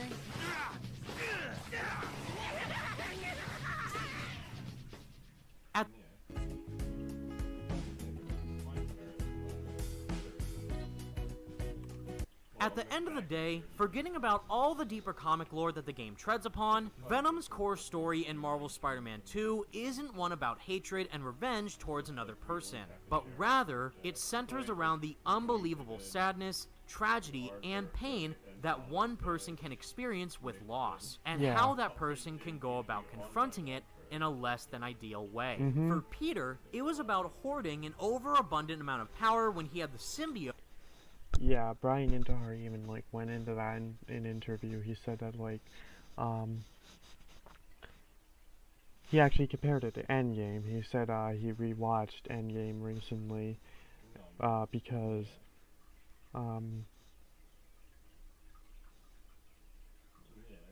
he heard it was the anniversary of Tony Stark's death. So yeah, he went back to it and he realized, like, yeah, all the stuff in that movie is relatable. The feeling of loss and everything. And then, like, it's the same thing in Spider-Man 2, where, like, Harry wants to heal the world, but he, you know, the way he's doing it is just not ideal. Like, Harry has a relatable motivation. In order to protect those that he cares about the most, no matter the cost. And for Harry, it was about using what little time he had left on Earth in order to make a difference in the world. And through his eyes, at least at first, he genuinely believed that he could do that by sharing his dark gift with everyone else. To be a quote-unquote lethal protector of sorts for the ones closest to him, he wanted to heal them in his own twisted manner. In terms of characterization, Insomniac's Venom is an amalgamation of almost every other Venom that has come before. Agent Venom, Ultimate Venom, the Ultimate Cartoon Venom, Web of Shadows Venom, Anti-Venom, King in Black Venom, and so many others all rolled up into one. Yeah, very true. Does this mean that Insomniac's Venom is the absolute best version of the character ever made? No, at least not yet. But in my eyes, it shows just how much research Insomniac have done on the character while still taking the chance to try something different. Yeah.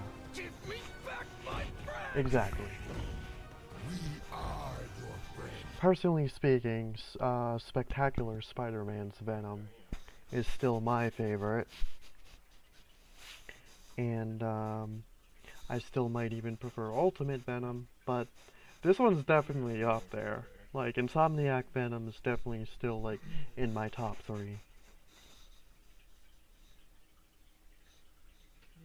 And maybe someday he will become number 1. You don't know.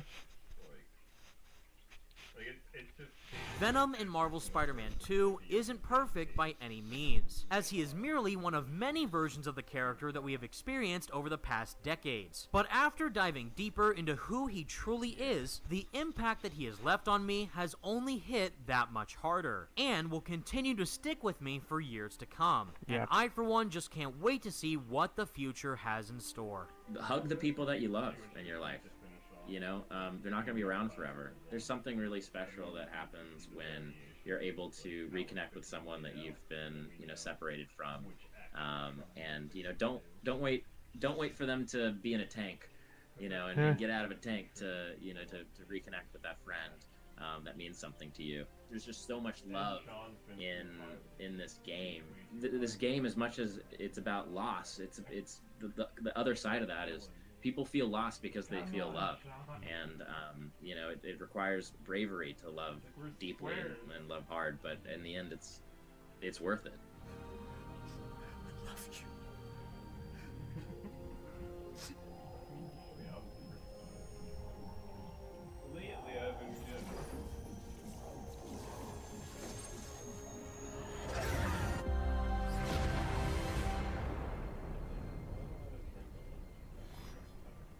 Peter, I put this together for you because I knew when we got through this crazy time, whenever we got through it, I wanted you to have this.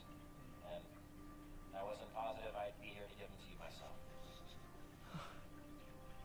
Harry. I love you. I really do. And I know the Foundation didn't end up going the way I'd hoped, but there's still no one I'd rather have tried it with. I bet by the time you get this, we'll have already started a new foundation. Just me and you. Scratch. Go us. Go us. I don't know, I think he was like rock.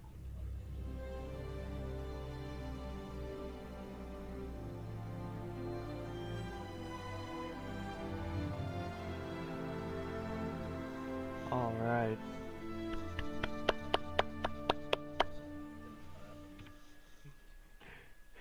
Yeah, he definitely hit the nail on the head. A pack of catnip bubbles. I tried that with my old cat, like my childhood cat thing when we got Yeah, really hoping that he just like bubbles on more their own people anyway. like see this He didn't video really and need this to be like catnip. He would just gets go after them no matter some what. good attention, because yeah, he definitely nailed it. Yeah. And like I was saying earlier, I definitely feel like a lot of people who complained about the story missed a lot of things, so hopefully this could like change their perspective. And yeah, honestly now not sure if I want to do my video, because he already explained everything well and better than I could. But I don't know, I guess we'll see at some point. I mean, this is off Amazon too.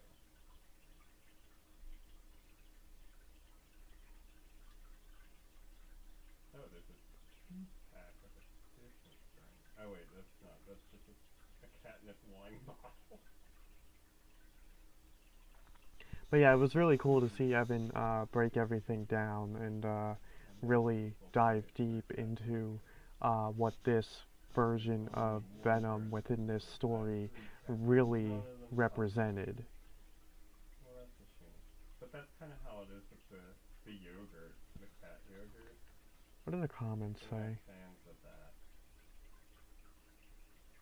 And with that, I had to buy a pack, which kind of sucked. But like, I don't know. I just Yeah, I also like, love try different this flavors. aspect Thinking, like, oh, that this maybe comment this, like, highlights, with treats, how he only likes, like, when the Craven's Coke. fighting Venom, and he's saying like, "Do you know what it's like to have your body betray you?" Yeah, like clearly, like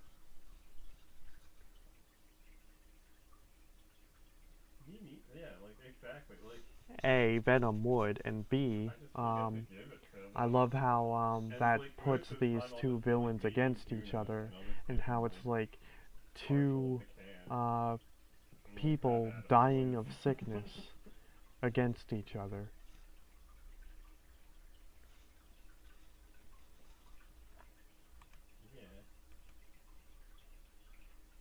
Huh. Yeah, that's totally Roxas. Whenever he sees the can of tuna open up, he just goes to like Okay. his cow shakes really fast, like stiff and fast, and it's just like, oh man, he knows.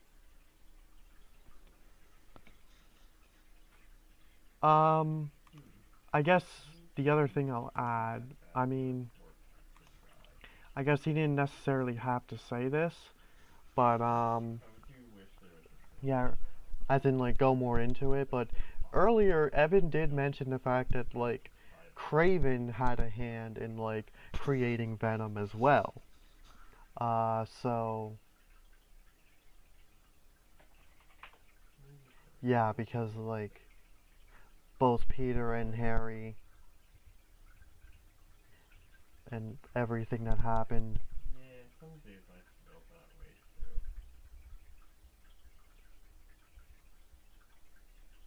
Like when Peter almost died, Harry was fighting him and he was saying, "I'll kill you." And of course Peter, when he fought Craven, I mean, I might leave my also had the desire to kill him. just to take a break. So yeah, Craven, like, I don't know. it really is like what they said at that Comic-Con panel. Craven is the catalyst that started everything. So there really would be no Venom without Craven.